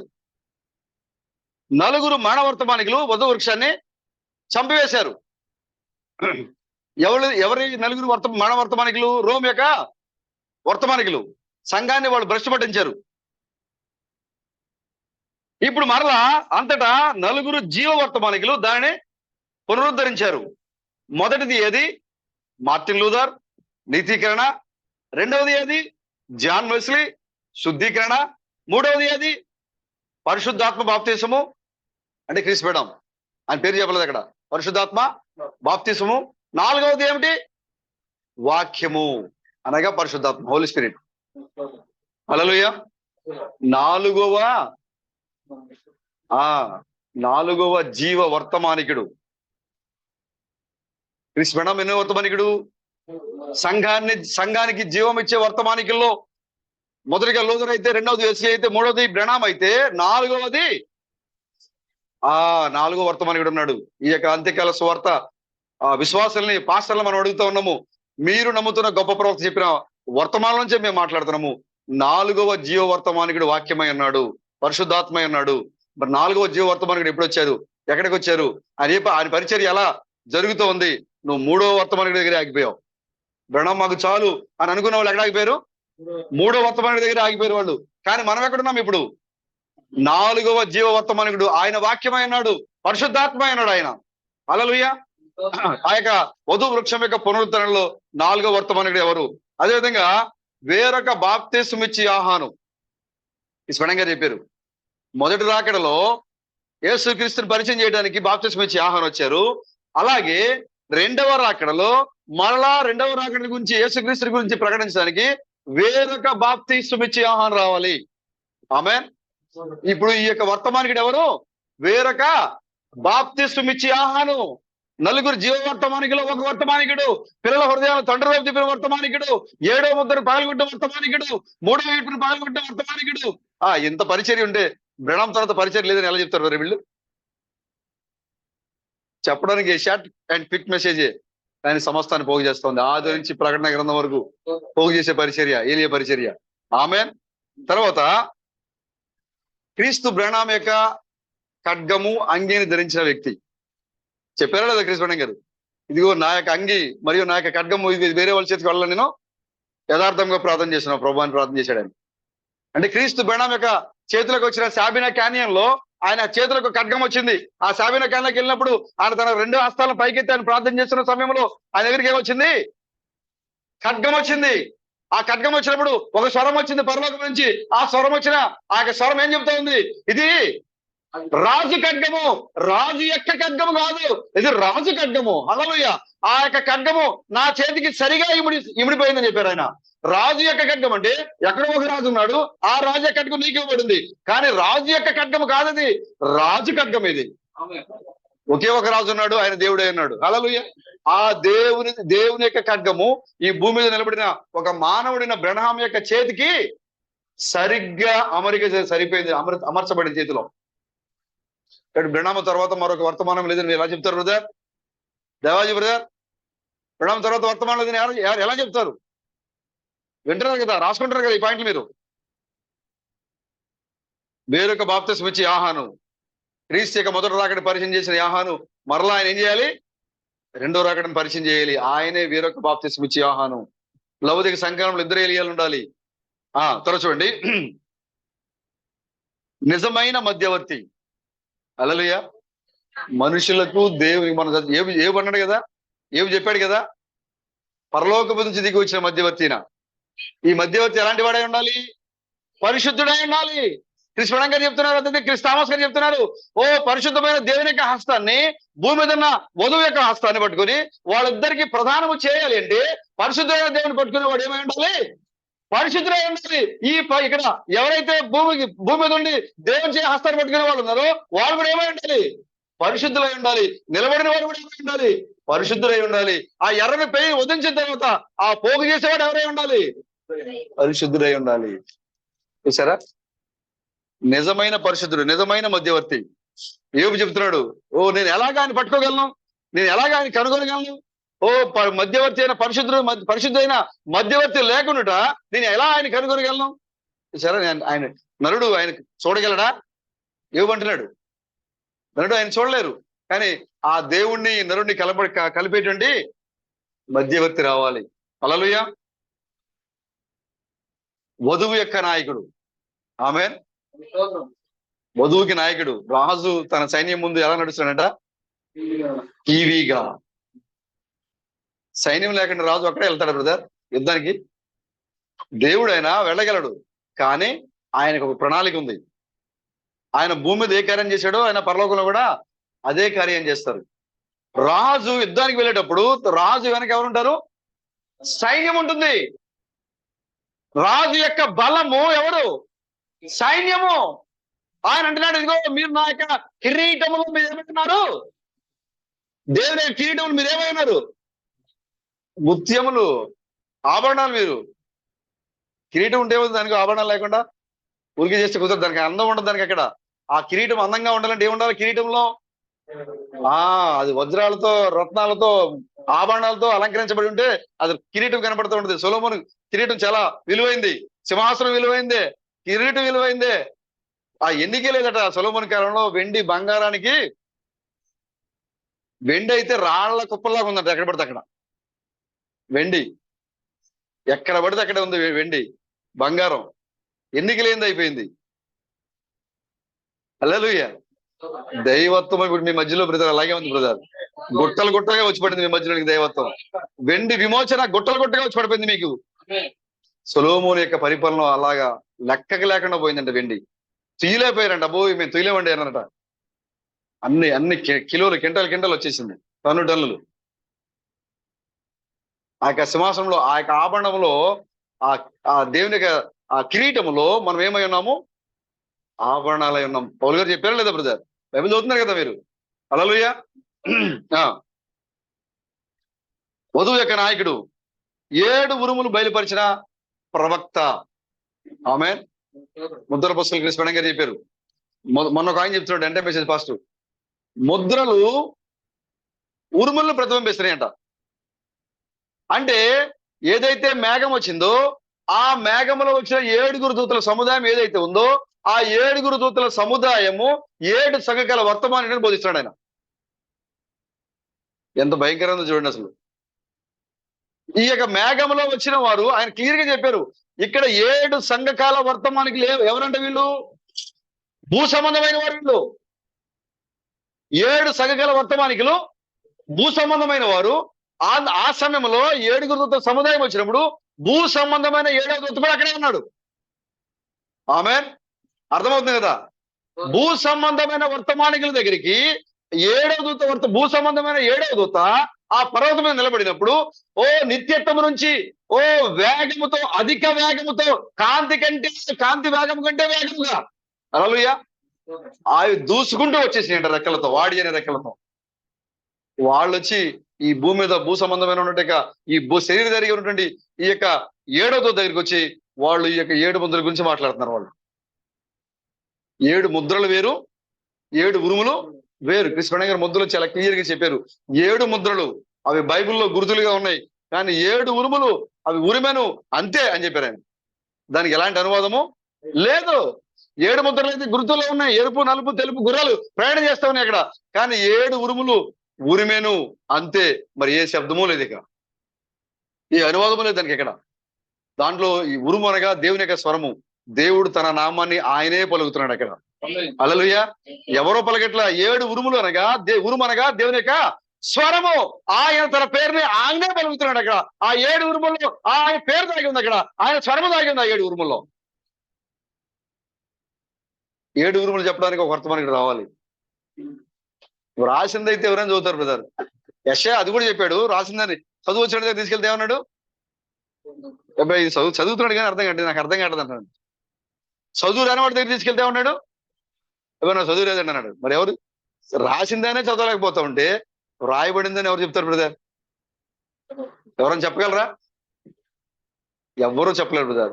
రాయబడని ముద్రలు చెప్పాలి అంటే ఏ స్వరమైతే ఉరుముల్లో దాగి ఉందో, ఏ స్వరమైతే ఆ ఉరుములు పలికిందో ఆ స్వరమే రావాలి ఇక్కడికి. హల్లెలూయా.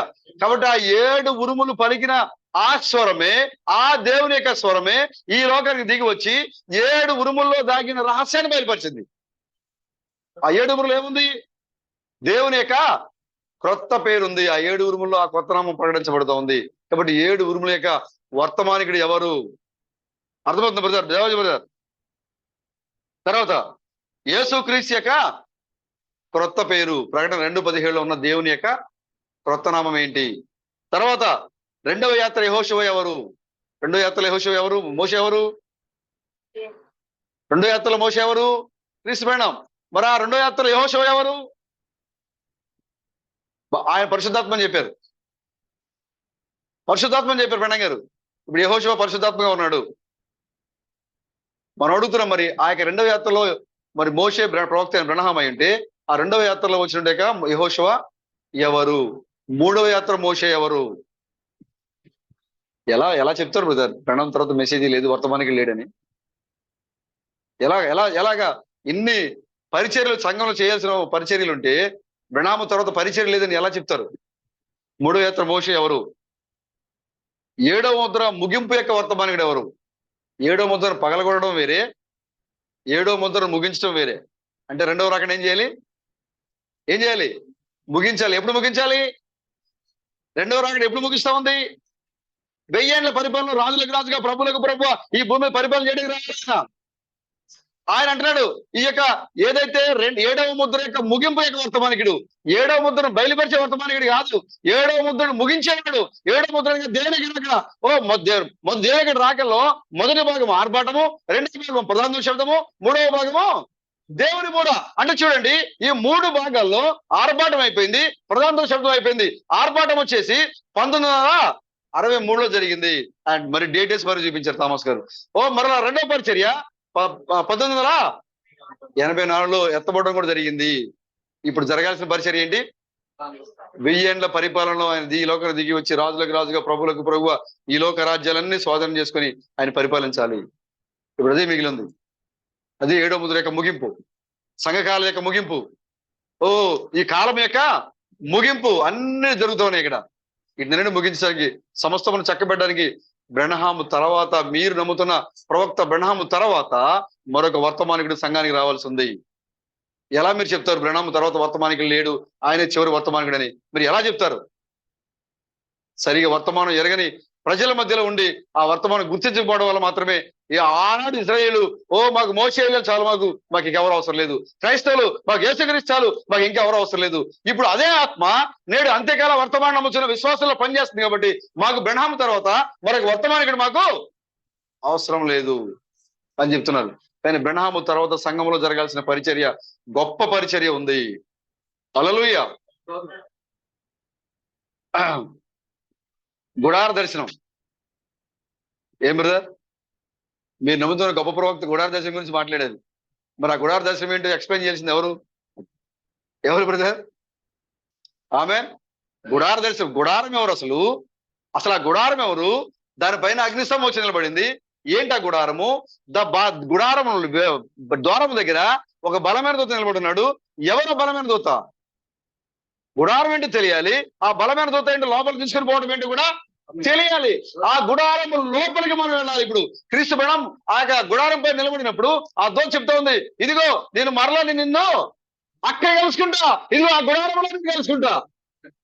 ఆ గుడార దర్శనములో ఈ యొక్క వర్తమానికుడు, దాని ముందు ఒక వర్తమానికుడు ఉన్నాడు. ఆయన బలమైన దూతగా ఉన్నాడు. ఎవరైతే కాళ్ళు లేని వాళ్ళు, చేతుల వాళ్ళు, బలహీనలు ఎవరైతే వస్తున్నారో ఆ శక్తి మీద పడుకోబెట్టి ఆయన ఏం చేస్తున్నాడు, ఆ ద్వారం గుండా లోపలికి తీసుకుని వెళ్తా ఉన్నాడు. లోపలికి వెళ్ళిన తర్వాత ఎవరైతే ఉన్నారో వారు కోల్పోయిన అవయవాల్ని తయారు చేయించుకొని, సృష్టించుకొని వాళ్ళు మరలా బయటకు వస్తా ఉన్నారు. హల్లెలూయా. మరి ప్రవక్త బ్రహ్నం దగ్గర నువ్వు ఆగిపోతే నువ్వు చూడాల్సిన గుడార దర్శనం ఎవరు? ఆ బలమైన దూత ఎవరు? నువ్వు నమ్ముతున్న నీ ప్రవక్త చెప్పారు గుడార దర్శనం గురించి. తెలివిగా మాట్లాడుతుంటారు. అదంతా పరిశుద్ధాత్మ. ఏదైనా అర్థం కాకపోతే దేవుడు పరిశుద్ధాత్మ దోసేయటమేగా. ఎంత భయంకరమో చూడండి. పరిచర్య సంఘంలో జరుగుతుంటే అది పరిశుద్ధాత్మ. ఇంకా అంతకు తెలుగు మీరిన వాళ్ళు ఉన్నారు. వాళ్ళేం చేస్తారు తెలుసా? వధువులో జరిగిపోతుంది. ఏలియా పరిచర్య అంటే వధువులో జరిగిపోతుందండి. ఇప్పుడు ఎంత భయంకరమైన విశ్వాసమో చూడండి. 4వ వర్తమానికుడు రావాలంటే వధువులో జరిగిపోతుందంట. వాళ్ళ హృదయం కఠినపరచుకోవడం వల్ల బ్రహ్నాము తర్వాత వచ్చిన వర్తమానికుడిని వాళ్ళు గుర్తించలేకపోయారు.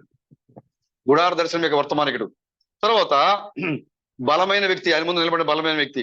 ఆ తర్వాత ఆయన ప్రకటన 10లో ఒక పాదం భూమి మీద, మరొక పాదము సముద్రం మీద మోపాడు. నువ్వు భూమి మీద మోపిన పాదాన్ని చూసావు. ఏదైతే ఎంటమేషన్లు ఉన్నారో వాళ్ళు భూమి మీద మోపిన పాదాన్ని మాత్రమే కనుగొన్నారు. వాళ్ళు బ్రహ్మ పరిచర్య మాత్రం వాళ్ళు చూడగలిగారు. కానీ అవి మరొక పాదం ఉంది, అది ఎక్కడ మోపడింది? సముద్రం మీద మోపడింది. అప్పుడు 2 పాదాలు మోపిన తర్వాత ఆ బలమైన దూత సింహం వలె ఆర్భటిస్తున్నాడు. ఆయన అక్కడ ఆయన చేతిలో విప్పబడిన పుస్తకం ఉంది. హల్లెలూయా. అంటే ఆయన ఈ 2 భాగాలకు వచ్చినప్పుడు, 2 పాదాలకు వచ్చినప్పుడు ఆయన తనకి వర్తమానం ఇస్తా ఉన్నారు ఆయన. హల్లెలూయా. అదేవిధంగా సువార్త వెలుగు ఎందుకు తూర్పుకి వచ్చింది? ఆయన చెప్పాడు, క్రిస్పణంగా చెప్పారు కదా, సువార్త వెలుగు 2000 సంవత్సరాలుగా ప్రయాణం చేసుకుంటూ పశ్చిమకి వచ్చింది. ఇది తిరిగి మరలా తూర్పుకే వెళుతుంది. మరి అయితే ఏంటి తూర్పుకి వెళ్తుంటే అర్థం ఏంటి? బ్రహ్నాం గురించి నమ్ముతున్న సహోదరుడా, సహోదరి, సువార్త వెలుగు తూర్పు నుంచి పడమరకు వచ్చింది. పడమర నుంచి మరలా తూర్పుకు వెళ్ళడం అంటే అర్థం ఏంటి?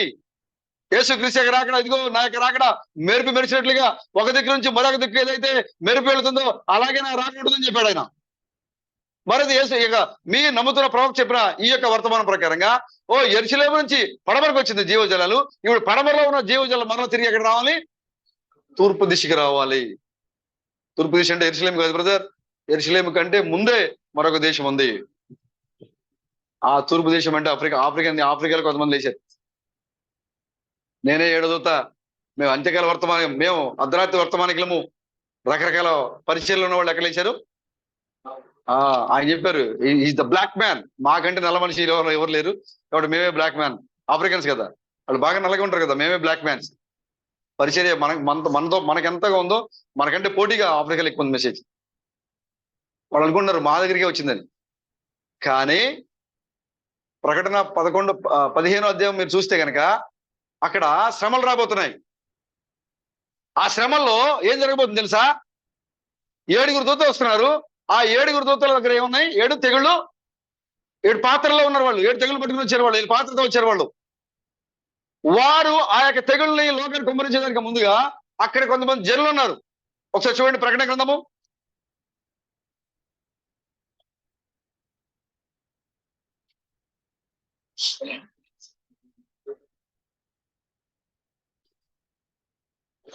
గంట సమయం అంటే మనకి అసలు 5 నిమిషాలకి అయిపోతుంది.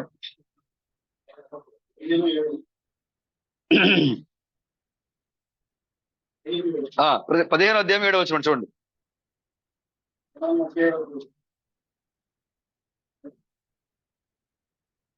చూడండి. అప్పుడు ఆ 4 శిలలో ఒక జీవి 23 జీవులు దేవుని పాపంలో నిండిన 7 కంగారు పాత్రలు ఆ 7 గోడలు అంతటా దేవుని మహిమల దేవుడు ఆయన శక్తి నుండి వచ్చిన పొగతో ఆలయం నింపడినందున ఆ 7 దోతల యొక్క ఉన్న 7 తెగులు సమాప్తి ఎగువరకు ఆలయంలో ఎవరినో ప్రవేశించడానికి చదవండి. 7 వచ్చింది సార్ మీరు. సారీ 4 చదవండి. వారు సర్వాధికారి ఈ క్రియలు ఘనమైనది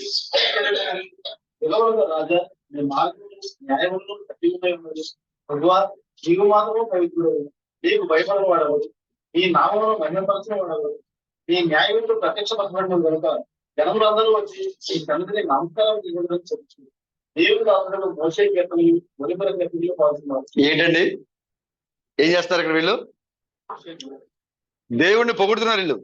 నాదా నీ మార్గములు ఎంతో నీతి మార్గములు సత్యవంతుడివి అని దేవుని కొనియాడిన తర్వాత వాళ్ళు ఏ పాటలు పడుతున్నారు?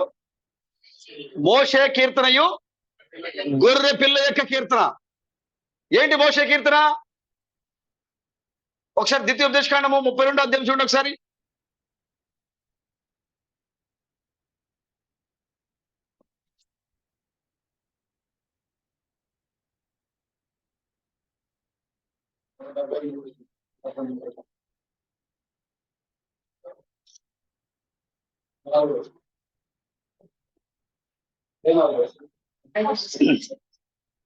ఒక్కరు చెప్తున్నాను.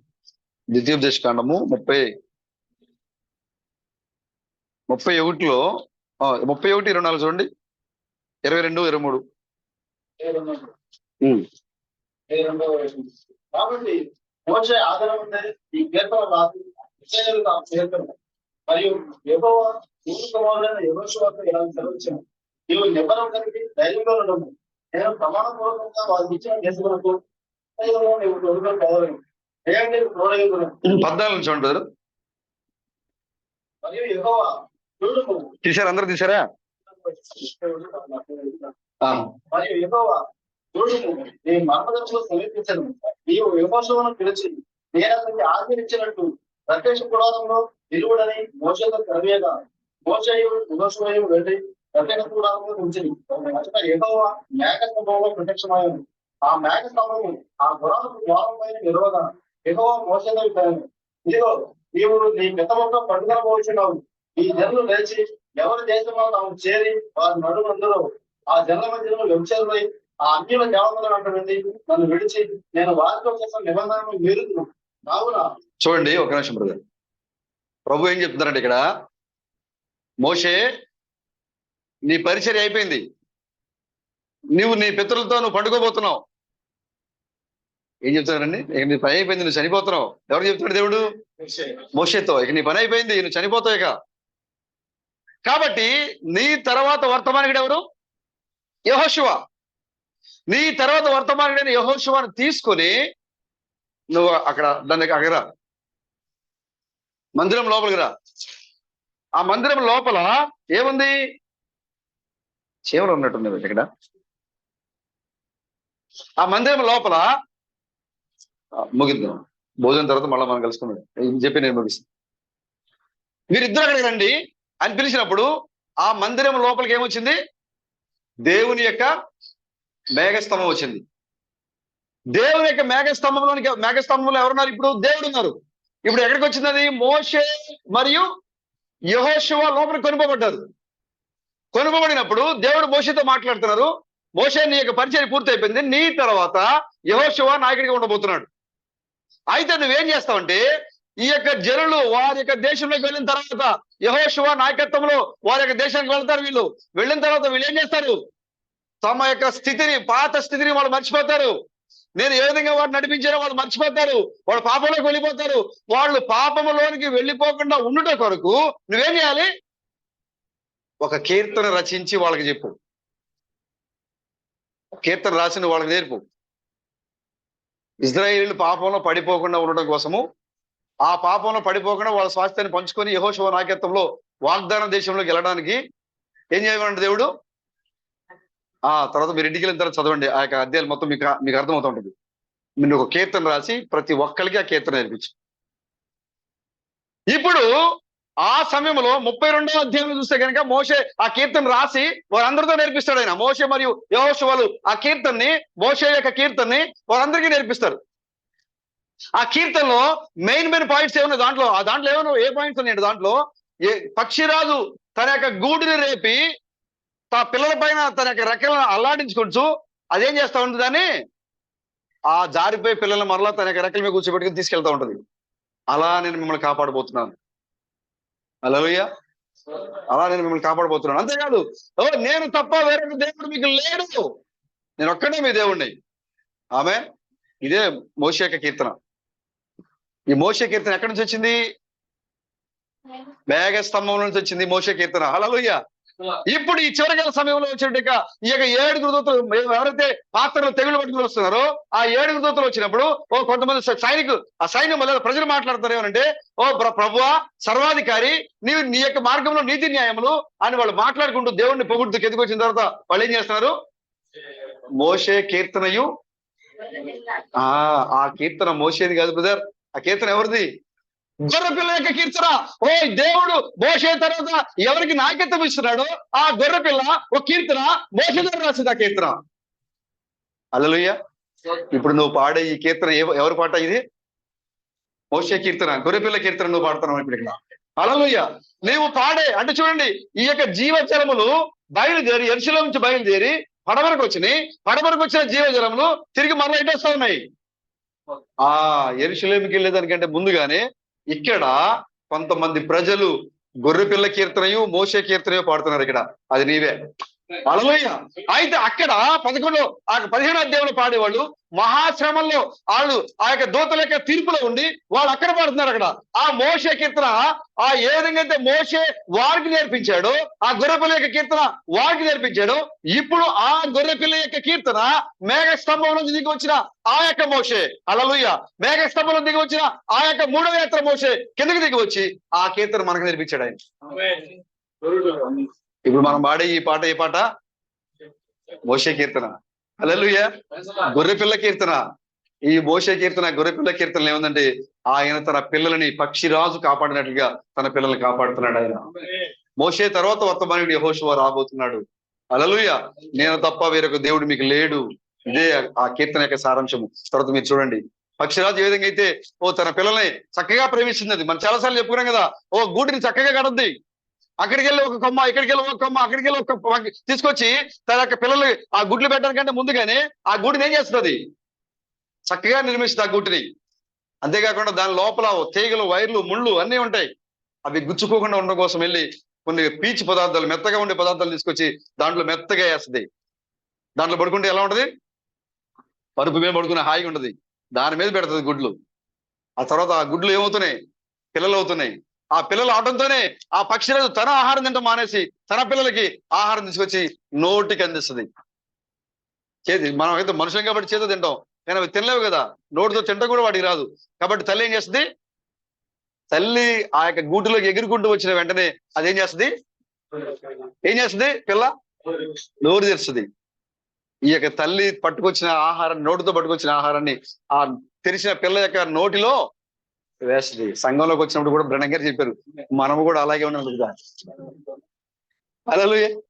నీ నోరు తెరవబడి ఉండాలి, ఎందుకంటే గొప్ప తల్లి పక్షిరాజు ఆహారం పట్టుకొస్తున్న దగ్గరికి. హల్లెలూయా. పరలోకం గురించి ఆ తల్లి పక్షిరాజు ఎగురుకుంటూ వస్తా ఉంది.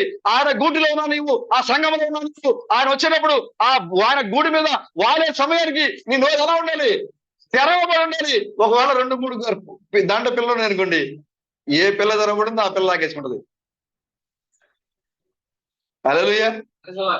ఎస్, లక్షణం మీద ఎక్కువ జరగబడింది అనుకోండి, ఆయనలోకి వెళ్ళిపోతాయి. మనం అందరం మళ్ళీ వచ్చేదా చూడాలి ఇప్పుడు. అది ఎక్కడుంది? మోషే యొక్క కీర్తనలో ఉంది బ్రదర్. మోషే యొక్క కీర్తనలో ఉంది. చాలా మెత్తగా వేసింది దాని యొక్క ఆ గూడుని. దాంట్లో చక్కగా పెంచుతా ఉంది ఆ పిల్లల్ని. అదంతా అయిపోయింది. ఒక రోజున అది ఏం చేస్తుంది? వేగంగా వచ్చింది. తల్లి పక్షి గూటి మీదకి ఎక్కడికి వచ్చింది? వేగంగా వచ్చింది. వెంటనే ఆ పిల్లలందరూ అబ్బా మా తల్లి ఆహారం తెచ్చింది, అప్పటికి ఈ ఎదిగిపోయినాయి, బలంగా ఉన్నాయి, వీళ్ళు సంపాదించుకోవచ్చు. ఆయన కూడా లోపల కూర్చొనే ఉన్నాయి. నా ప్రియుడు ఎక్కడికి వచ్చాడంట? అర్ధరాత్రి సమయంలో వచ్చాడు, తలుపు తట్టిను. నేనేం లేస్తాలే, ఇప్పుడు మరలా నేనేం కాళ్ళు కొడుకుని పడుకున్నా, గడిలు పెట్టి పడుకున్నా, ఇప్పుడు మరలా వేసి నేనేం తలుపు తీయాలి? నా ప్రియుడు పిలుస్తూ ఉన్నాడు, నా ప్రియుడు పిలుస్తూ ఉన్నాడు, నా చెవిలో చొచ్చుతూ ఉంది, కానీ నేను లేకపోతున్నా మంచం మీద నుంచి. అప్పటికి నేను లేచినంతలో వెళ్ళిపోయాడు. సర్దేసుకున్నారంట, ఇక పడుకుందండి లోపలికి వెళ్ళి. ఇక ఏం లేదులే అనుకుంటుందంట ఆమె. నువ్వు ఎత్తబడే వరకు నీకు పరిచయం ఉంది, సర్దేసి పడుకోవటానికి లేదు ఇక్కడ. హల్లెలూయా. నువ్వు ఎత్తబడే వరకు ఈ భూమి మీద నువ్వు సాక్షిగానే ఉన్నావు. నువ్వు సర్దుకొని పడుకోవటం లేదు అక్కడ. ఆయన అంటున్నాడు, నా ప్రియురాల స్త్రీలో అధిక సుందరమగుదానా వర్ణిస్తున్నాడు ఆయన తన యొక్క భార్యని. ఆమె కూడా తన భర్తను వర్ణిస్తూ ఉంది. ఆమె కూడా తన ప్రియుడు ఎలాంటి వాడు వర్ణిస్తూ ఉంది. తన ప్రియురాలు ఎలాంటి ప్రియులు, ఎంత అందగెత్తో అక్కడ ఉన్న వాళ్ళలో ఆయన వర్ణిస్తున్నాడు అక్కడ. ప్రభుకి స్తోత్రం కలడు కాక. నువ్వు పరిచర్య ముగించి పడుకోవడానికి కాదు బ్రదర్ వచ్చింది ఇక్కడికి. ఆమె అనుకుంటుందంట, నా ప్రియుడి మాట వినపడుతూనే ఉంది సంత వీధుల్లో, ఆయన వెళ్ళిపోయి తలపేసుకుని పడుకుంది. ఇక్కడ ప్రియుని స్వరం వినపడుతుంది క్యాసెట్లలో, సంత వీధుల్లో. ఆయన వీళ్ళు అంటున్నారు, లేదు మెసేజ్ లేదక, మొత్తం క్లోజ్ చేయండి, షట్ డౌన్. ఏం బ్రదర్, సోలమితిలాగా ఉన్నావు నువ్వు, పడుకుని నిద్రపోతున్న సోలమితిలాగా ఉన్నావు ఏంటి? పడుకోవటం లేదు. ఎత్తబడే వరకు నువ్వు వర్తమానం ఇవ్వాలి, ఎత్తబడే వరకు నువ్వు సాక్షిగా ఉండాలి. హల్లెలూయా. మోషే కీర్తనలో ఇదే ఉంది బ్రదర్. పక్షి తల్లి ఏ విధంగా అయితే తన యొక్క పిల్లల్ని కాపాడుతుంటుందో అలాగే దేవుడిని కాపాడుతున్నాడు. ఆ తల్లి వేగంగా ఎగిరొచ్చింది అక్కడికి. అవి అనుకునేట, అబ్బా మా అమ్మాయి వాళ్ళ బలమైన ఆహారం తెచ్చింది. ఏం తేలా, ఏ ఆహారం పట్టురాలా, పైగా ఏం చేసింది? ముక్కు తీసి నెత్తిమీ టపా టపా పడుతుంది. మా అమ్మ రోజు నోటికి ఆహారం తెచ్చింది. I love you mummy, I love you, చక్కగా ఈరోజు నాకు మంచి ఆహారం తీసుకొచ్చావు, ఈరోజు మాకు ఫిష్ ఫ్రై, చికెన్ ఫ్రై, ఈరోజు తాజా వేడిగా ఉన్న ఆహారం పెట్టావు mummy, I love you mummy అని చెప్తా ఉన్నాయి. ఇప్పుడు ఈ రోజు ఏం చేసింది? అది నెత్తి మీద టక్ మన పడేసరికి, మా అమ్మ ఎంత క్రూరాలా, ఇన్ని రోజులు నేను ఎంత పొగిడాను మా అమ్మని. చూసారా? ఎందుకు చేస్తాం తల్లి? ఒక ఉద్దేశం కోసం చేస్తాం. దేవుడు నువ్వు ఎందుకు కొడతా ఉన్నాడు, ఎందుకు అనుమతిస్తా ఉన్నాడు శోధన ఇంటికి? ఒక ఉద్దేశం కోసమే. నువ్వు బలమైన రెక్కలు గెలి ఎగరాలి, నువ్వు స్వేచ్ఛగా నువ్వు జీవించాలి, నీ అధికారం నువ్వు పొందుకోవాలి, నీ స్థానం అంటే నువ్వు తెలుసుకోవాలి. గూటిలో పడుకొని ఎప్పుడూ ఒకరి మీద ఆధారపడటం కాదు నీ స్థానము, నువ్వు ఆకాశంలో విహరించాలి. అందుకోసమే తల్లి కఠినంగా ప్రవర్తిస్తోంది అక్కడ. తన పిల్లని పడుస్తూ ఉంది, బయటికి గంటేస్తా ఉంది. స్వార్థం. కోయిల పిల్లలు కూడా ఏంటంట తెలుసా మీకు? కోయిల గురించి పెద్ద కూడా ఒకసారి చెప్పాను నాకు. మా ఇంటి ముందు కోయిల పెట్టింది. ఈ కాకి దాని పిల్లలకు తెగ భోజనం పెట్టేస్తుంది దానికి. అంతేకాదు, కోయిల ఏం చేస్తుందంట, కాకులు లేదా పక్షులు, ఇతర పక్షుల యొక్క గుడ్లు వెళ్ళి ఏం చేస్తుంది, అవి లేనప్పుడు, అవి ఆహారానికి వెళ్ళిపోయినప్పుడు ఈ గుడ్లలో దాన్ని పెట్టేస్తుంది. అది పొదగదు, దానికి బద్ధకం పిల్లలు చేయడానికి. దాని గుడ్డును తీసుకెళ్ళి ఎక్కడ పెడుతుంది? వేరే పక్షి యొక్క గుడ్లలో పెట్టేస్తుంది. ఈ పక్షి తెలియదు కదా, ఇది ఏం చేస్తుంది, దాని గుడ్లతో పాటుగా దీన్ని కూడా పొదిగేస్తుంది. పిల్లలు అయిపోయిన తర్వాత ఏదైతే ఈ యొక్క కోయిల పిల్ల ఉంటుందో అదేం చేస్తుందంట, మిగిలిన పక్షి యొక్క పిల్లల్ని లేదా పక్షి యొక్క కోయిల యొక్క గుడ్డు త్వరగా పరిపక్వమైపోయి త్వరగా పిల్ల వచ్చేస్తుంది బయటికి. మిగతా పక్షుల గుడ్లు అయితే కొంచెం ఆలస్యం అవుతుంది, కానీ కోయిల పక్షి తన గుడ్డుని త్వరగా తయారైపోతే గుడ్డు వాళ్ళ గుడ్లు బయటకు త్వరగా వచ్చేది ఆ పిల్ల. ఆ పిల్ల వచ్చిన వెంటనే దాంట్లో ఉన్నటువంటి గుడ్లు ఏవైతే ఉంటావో మిగతా పక్షి గుడ్లు యొక్క దాన్ని ఏం చేస్తుందంట, దానికి అసలు రెక్కలు కూడా రావు. అయినా సరే దాన్ని ఆ గూడులోంచి గెంటేసి మొత్తం పగల పెట్టేస్తారు గుడ్లు.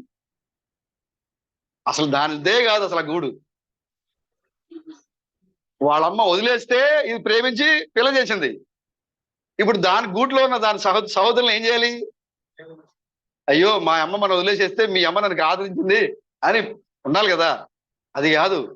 దాంట్లో ఉన్న పిల్లలు ఉన్న ఆ గుడ్లన్నింటినీ కూడా ఏం చేస్తుందంట, ఆ వచ్చి రాని రెక్కలతో ఆడించుకుంటూ లేపేసి కింద పడేస్తారు మొత్తం. అన్ని గుడ్లు పడేసేస్తుంది. ఇక ఆ గుడ్లు ఎవరు ఉంటారు? స్వార్థం. దాని యొక్క స్వార్థం ఏంటంటే, ఇక ఆ తల్లి తెచ్చే ఆహారం నేను ఒక్కనే తినాలి, ఇక ఎవరు తింటా వీలేదు. మొత్తం గూడు మొత్తం గాలి చేసేదే ఆ కోయిల పక్షి, అది మాత్రమే దాంట్లో ఉంటది. ఇక అప్పుడు ఆ యొక్క తల్లి ఏదైతే పొదిగిందో అది ఆహారం పట్టుకొచ్చినప్పుడు చూస్తే దీంట్లో ఏముండవు, ఇక దానికి ఒక్కదానికి పెట్టి వెళ్ళిపోతాయి. చూసారా, సంఘంలో కూడా అలాంటి వాళ్ళు ఉంటారంట, స్వార్థపరులు ఉంటారు. ఒకవేళ నువ్వు అలా ఉన్నావేమో కోయిల, దాన్ని పుట్టుకుతోనే దాని యొక్క మనసు క్రూరత్వం. చూసారా, అలాంటి వారు సంఘంలో ఉంటారట, జాగ్రత్తగా ఉండాలి. ఈ యొక్క తల్లి పక్షి ఈ యొక్క పిల్లల్ని ఏం చేసింది? పొడి చేసింది. ఒక రోజు నువ్వు చేసింది, దాని మీద మెత్తగా వేసిన పరుపుని ఏం చేసింది? లాగి అవతల పారేసింది. 2 రోజులు పత్తు పొడికి పెట్టింది. ఆహారం లేదు, తల్లి మాత్రం బలాగే తినొచ్చింది. ఈ ఆహారంతో నీరసంగా పడుకొని ఉన్నాయి, ఆహారం పెట్టట్లేదు. పైగా అప్పుడు దాకా మమ్మీ మమ్మీ అని పిలిచిన ఈ పక్షులు ఇప్పుడు మమ్మీ వస్తుందని భయం వస్తుంది. ఇప్పుడు వచ్చి ఏ తల మీద పడుతుందో భయం. అది బలమైన ఎగిరికి వచ్చి అంతకుముందు ఆ గూటి మీద వాడేటప్పుడు చాలా నిదానంగా వాలేదు. నా పిల్లలు నిద్రపోతున్నారు, లేస్తారేమో అని నిదానంగా వాలేదు. ఇప్పుడు ఏం చేస్తుంది? కదిలిపోయేలాగా వాలిపోతుంది దాని మీద. ఆ గూడు అటు ఇటు కదిలిపోతుంది. లేచి చూస్తూ ఉన్నాయి, ఆకలితో నీరసంగా ఉన్నాయి. ఇప్పుడు మళ్ళీ ఏం చేసింది? దాంట్లో మెత్తగా వేసిన పరుపుని ఏం చేసింది? ముక్కుతో లాగి దూరంగా పడేసింది. ఆ పరుపుని ఎక్కడెక్కడి నుంచో పోగు చేసింది. అది కష్టపడి పోగు చేసింది, కానీ దాన్ని లాగేసింది. ఇప్పుడు దాంట్లో ముళ్ళు పైకి లేసి ఉన్నాయి. ఈ పరుపు లాగేసరికి ముళ్ళు గుచ్చుకున్నాయి. ఇప్పుడు వీటికి అసలే మెత్తగా లేతగా ఉన్న కాళ్ళేమో అవి గుచ్చుకుంటూ ఉంటే అవి అనుకుంటేంట, ఓ మా మమ్మీ ఐ లవ్ యూ కాదు, ఐ హేట్ యూ. ఇక మమ్మల్ని ద్వేషిస్తూ ఉంది, మా అమ్మ మాకు సరిగా చూడట్లేదు మా అమ్మ మమ్మల్ని. చూసారా, వాళ్ళకి అర్థం కాల, తల్లి యొక్క ఆలోచన వాటికి తెలియదు. దేవుడు నీ కుటుంబంలో నీ జీవితంలో ఎందుకు శోధన అనుమతిస్తాడో నువ్వు ఎరుగవు, నీకు తెలియదు. కృష్ణ గారు చెప్పారు, నీకు వచ్చే ప్రతి శోధన వెనక ఒక బలమైన కారణం ఉంది. నీకు వచ్చే ప్రతి శోధన వెనక నువ్వు గనక ఎందుకు నాకు ఈ బలహీనత వచ్చింది, దీని వెనక నువ్వు చూడు, ఒక బలమైన కారణం ఉంటుంది. నువ్వు విశ్వాసంలో పడిపోతున్నావేమో, లేదా మరలా దేవుడు నిన్ను నీ స్థానంలో లాక్కెళ్ళడానికి దేవుడు ఆ శోధనకి అనుమతించాడేమో. నీ శోధన నువ్వేం చేయాలి? శోధన దగ్గరికి కాదు, వెనక్కి తిరిగి చూడు. ఏదో కారణం ఉంటుంది, ఏదో ఉద్దేశం ఉంటుంది. ఆ తల్లి ఏం చేస్తోంది? నా బిడ్డల్ని ఇలాగే కూర్చోబెట్టి పోషిస్తే ఎప్పటికీ ఇవి ఇలాగే ఉండిపోతే, వాటికి ఆకాశంలో విహరించే ఆ శక్తి సామర్థ్యాలు ఉన్నా కూడా అవి పైకి వెళ్ళి తిరగలేవు. నాలాగా స్వేచ్ఛగా తిరగలేవు. అవి ఈ గూట్లోనే ఉండిపోతే అవి ఈ గూట్లో ఉండిపోవడం కాదు, స్వేచ్ఛగా తిరగలవి. తల్లి యొక్క ఉద్దేశం అది. వాటి యొక్క స్థానంలో నిలబడాలి. వాటి యొక్క బలం ఏంటో వాటికి తెలియాలి. అవి ఎంతగా పైకి ఎగరగలవో వాటి యొక్క సామర్థ్యం ఏంటో వాటికి తెలియాలంటే తల్లి ప్రేమగా, నాన్న ఒకసారి బయటికి వెళ్ళరారా అంటే వెళ్ళద్దా? పొరపాటును కూడా వెళ్ళదు. అందుకోసం ఇప్పుడు తల్లి ఏం చేస్తోంది? కఠినంగా వ్యవహరిస్తోంది. నీ కుటుంబంలో శోధన వచ్చిందా? దేవుడు నీతో కఠినంగా వ్యవహరిస్తున్నాడు. దేవుడు నీతో కఠినంగా వ్యవహరిస్తున్నాడు అంటే అర్థం ఏంటి? నీకు దేన్నో స్వాస్థ్యాన్ని ఇవ్వబోతున్నాడు ఆయన. ఏదో స్వాస్థ్యమో ఏదో నువ్వు పొందబోతున్నావు. ఒక సమస్య, భార్య భర్త మధ్య సమస్య, బిడ్డల మధ్య సమస్య, తల్లిదండ్రుల మధ్య సమస్య, అన్నదమ్ముల మధ్య సమస్య, ఏదో ఒక సమస్య కుటుంబానికి కొట్టినప్పుడు దేవుడు నీకు ఏదో బలమైన ఒక కార్యం చేయబోతున్నాడు అక్కడ. ఆ తల్లి ఏం చేస్తా ఉంది? బిడ్డల్ని కఠినంగా వ్యవహరిస్తా ఉంది. చివరికి ఒక రోజు ఏం చేసిందంటే, ఆ ముళ్ళతో ఏదో రకంగా దాంట్లో పడుకున్న పిల్లలకి ఆ ఒకే ఒక గూడిని లాగి అవతల పారేసింది. అంతేకాకుండా ఇప్పుడు ఏం చేస్తుంది? కాలు దొరికితే కాలు, తల దొరికితే తరగ, రెక్క దొరికితే రెక్క, ఏ దొరికితే అది పట్టుకుని పైకి వెళ్ళిపోతుంది. స్మూత్ గా పట్టుకోవట్లే, జుట్టు దొరికితే జుట్టు పట్టుకుంటుంది. ఇక్కడ జుట్టు లాక్కుని పైకి వెళ్ళిపోతుంది. అయ్యో మమ్మీ, అయ్యేంటో మమ్మీ, పైకి వెళ్ళిపోతుంది, లాక్కెళ్ళిపోయింది. అక్కడికి వెళ్ళిపోయిన తర్వాత ఏం చేసింది? అక్కడ వదిలేసింది. ఒకసారి చూడండి, అక్కడ నుంచి పడిపోయేటప్పుడు ఎగరకుండా ఉన్నప్పుడు బిల్డింగ్ మీద తీసుకెళ్ళి మనం తోసేది ఎలా ఉండదు? ఆ ట్రావెలింగ్ లో మీరు ఏం ఆలోచిస్తారు చెప్పండి? రమేష్ గారిని తీసుకెళ్ళి 10 అంతస్తుల బిల్డింగ్ ఎక్కించి అక్కడ తోసేసారు అనుకోండి, రాజు గారు అంత మంచిగా అనుకున్నా ఏంటి ఎడ్ చేసేయండి. ఈ ట్రావెలింగ్ లో జరిగే ఈ సంభాషణ, ఇది ఆలోచనలు. ఈ యొక్క పిల్ల కూడా అక్కడ ఎత్తైన ప్రాంతాన్ని తీసుకుని వెళ్ళిపోయి అక్కడ వదిలేస్తుంది. అక్కడ దాకా ఎట్ట పట్టుకుంది? జుట్టు పట్టుకుని వెళ్ళిపోయింది పైకి. ఆడికి వెళ్ళి వదిలేసింది అక్కడ. ఆ తల్లి ఆ పిల్ల అనుకుంటుంది, మా అమ్మ ఇది ఇన్ని రోజులు ఆకలి పెట్టకపోయినా దీంట్లో గూట్లో పడింది, కానీ ఈ రోజు నన్ను చంపడానికి ప్లాన్ చేసుకుంది. నేను చంపట్లేదు, నీ స్థానం ఏంటో చూపిస్తా ఉంది. ఓ శోధన నీ స్థానం చూపిస్తూ ఉంది, కన్నీరు నీ స్థానం చూపిస్తూ ఉంది, వేదన నీ స్థానం చూపిస్తూ ఉంది, సమస్య నీ స్థానం ఏంటో నీకు చూపిస్తూ ఉంది. ఆ పిల్ల పడిపోతున్న సమయంలో భూమిని తాకుద్దేమో, చనిపోద్దేమో అనే సమయానికి ఆ తల్లి యొక్క పక్షి మరలా నేరుగా కిందకు వచ్చి మళ్ళీ దాని మీద ఎక్కించుకొని మళ్ళీ పైకి తీసుకెళ్తుంది. 2 సార్లు, 3 సార్లు, 4 సార్లు ఈ యొక్క ప్రయాణంలో ఈ యొక్క చిన్న పిల్ల తన యొక్క బలమైన రెక్కలను ఆడించడం మొదలు పెడతా ఉంది. ఇప్పుడు అదేం చేస్తా ఉంది? ఎగరటం, ఫ్లై అవ్వడం నేర్చుకుంటా ఉంది అది. హల్లెలూయా. ఇప్పుడు మనం అదే శిక్షణలో ఉన్నాం బ్రదర్. ఇప్పుడు అదే శిక్షణ ఇస్తాడు మీకు దేవుడు. ఏదైనా సమస్య వచ్చిందా? శిక్షణ బ్రదర్. ఓ తల్లి పక్షులు నన్ను తీసుకెళ్ళి పైన వదిలేసింది అంటే నాకేదో ఒక బహుమానమో ఇవ్వబోతుంది. ఇదే మోషే కీర్తన బ్రదర్. హల్లెలూయా. సరే, భోజనం తర్వాత మళ్ళీ కలుసుకుంది. చిన్న ప్రార్థన చేసుకుంది. పరిశుద్ధ ప్రేమమయుడు మీకు స్తోత్రములు. ఈ సమయంలో ప్రభు మరి కొన్ని మాటలు జ్ఞాపకం చేసుకోవడం మీ కృపను ఇచ్చారు ప్రభు, మీకు వందనాలు స్తోత్రములు. మరలా మేము కలుసుకోవడానికి మీ కృపను దయచేయండి. నన్ను వచ్చిన సహోదరులను కూడా బలపరచండి. మీకు విశ్వాసంలో మేము గడిచిన కాలం కంటే ఈ కాలం మరింత దగ్గరికి రావడం మీరు సహాయం దయచేయండి. మీరే మహిమ ఘనత ప్రభావం పొందుకునమని, రాజులకు రాజుగా ప్రభులకు ప్రభుగా పెళ్లి కుమ్మనుగా రాబోతున్నటువంటి మా విమోచకుడైన క్రీస్తు బ్రహ్మణం యొక్క నిత్యనామంలో ఈ ప్రార్థన అడుగుతున్నాం మా ప్రభువా. ఆమేన్. అందరూ వందనాలు బ్రదర్. భోజనాలు త్వరగా ముగించుకోండి. నేను అట్లా కాదు, నేను ఇక్కడే ఉంటాను, త్వరగా ముగించుకోండి.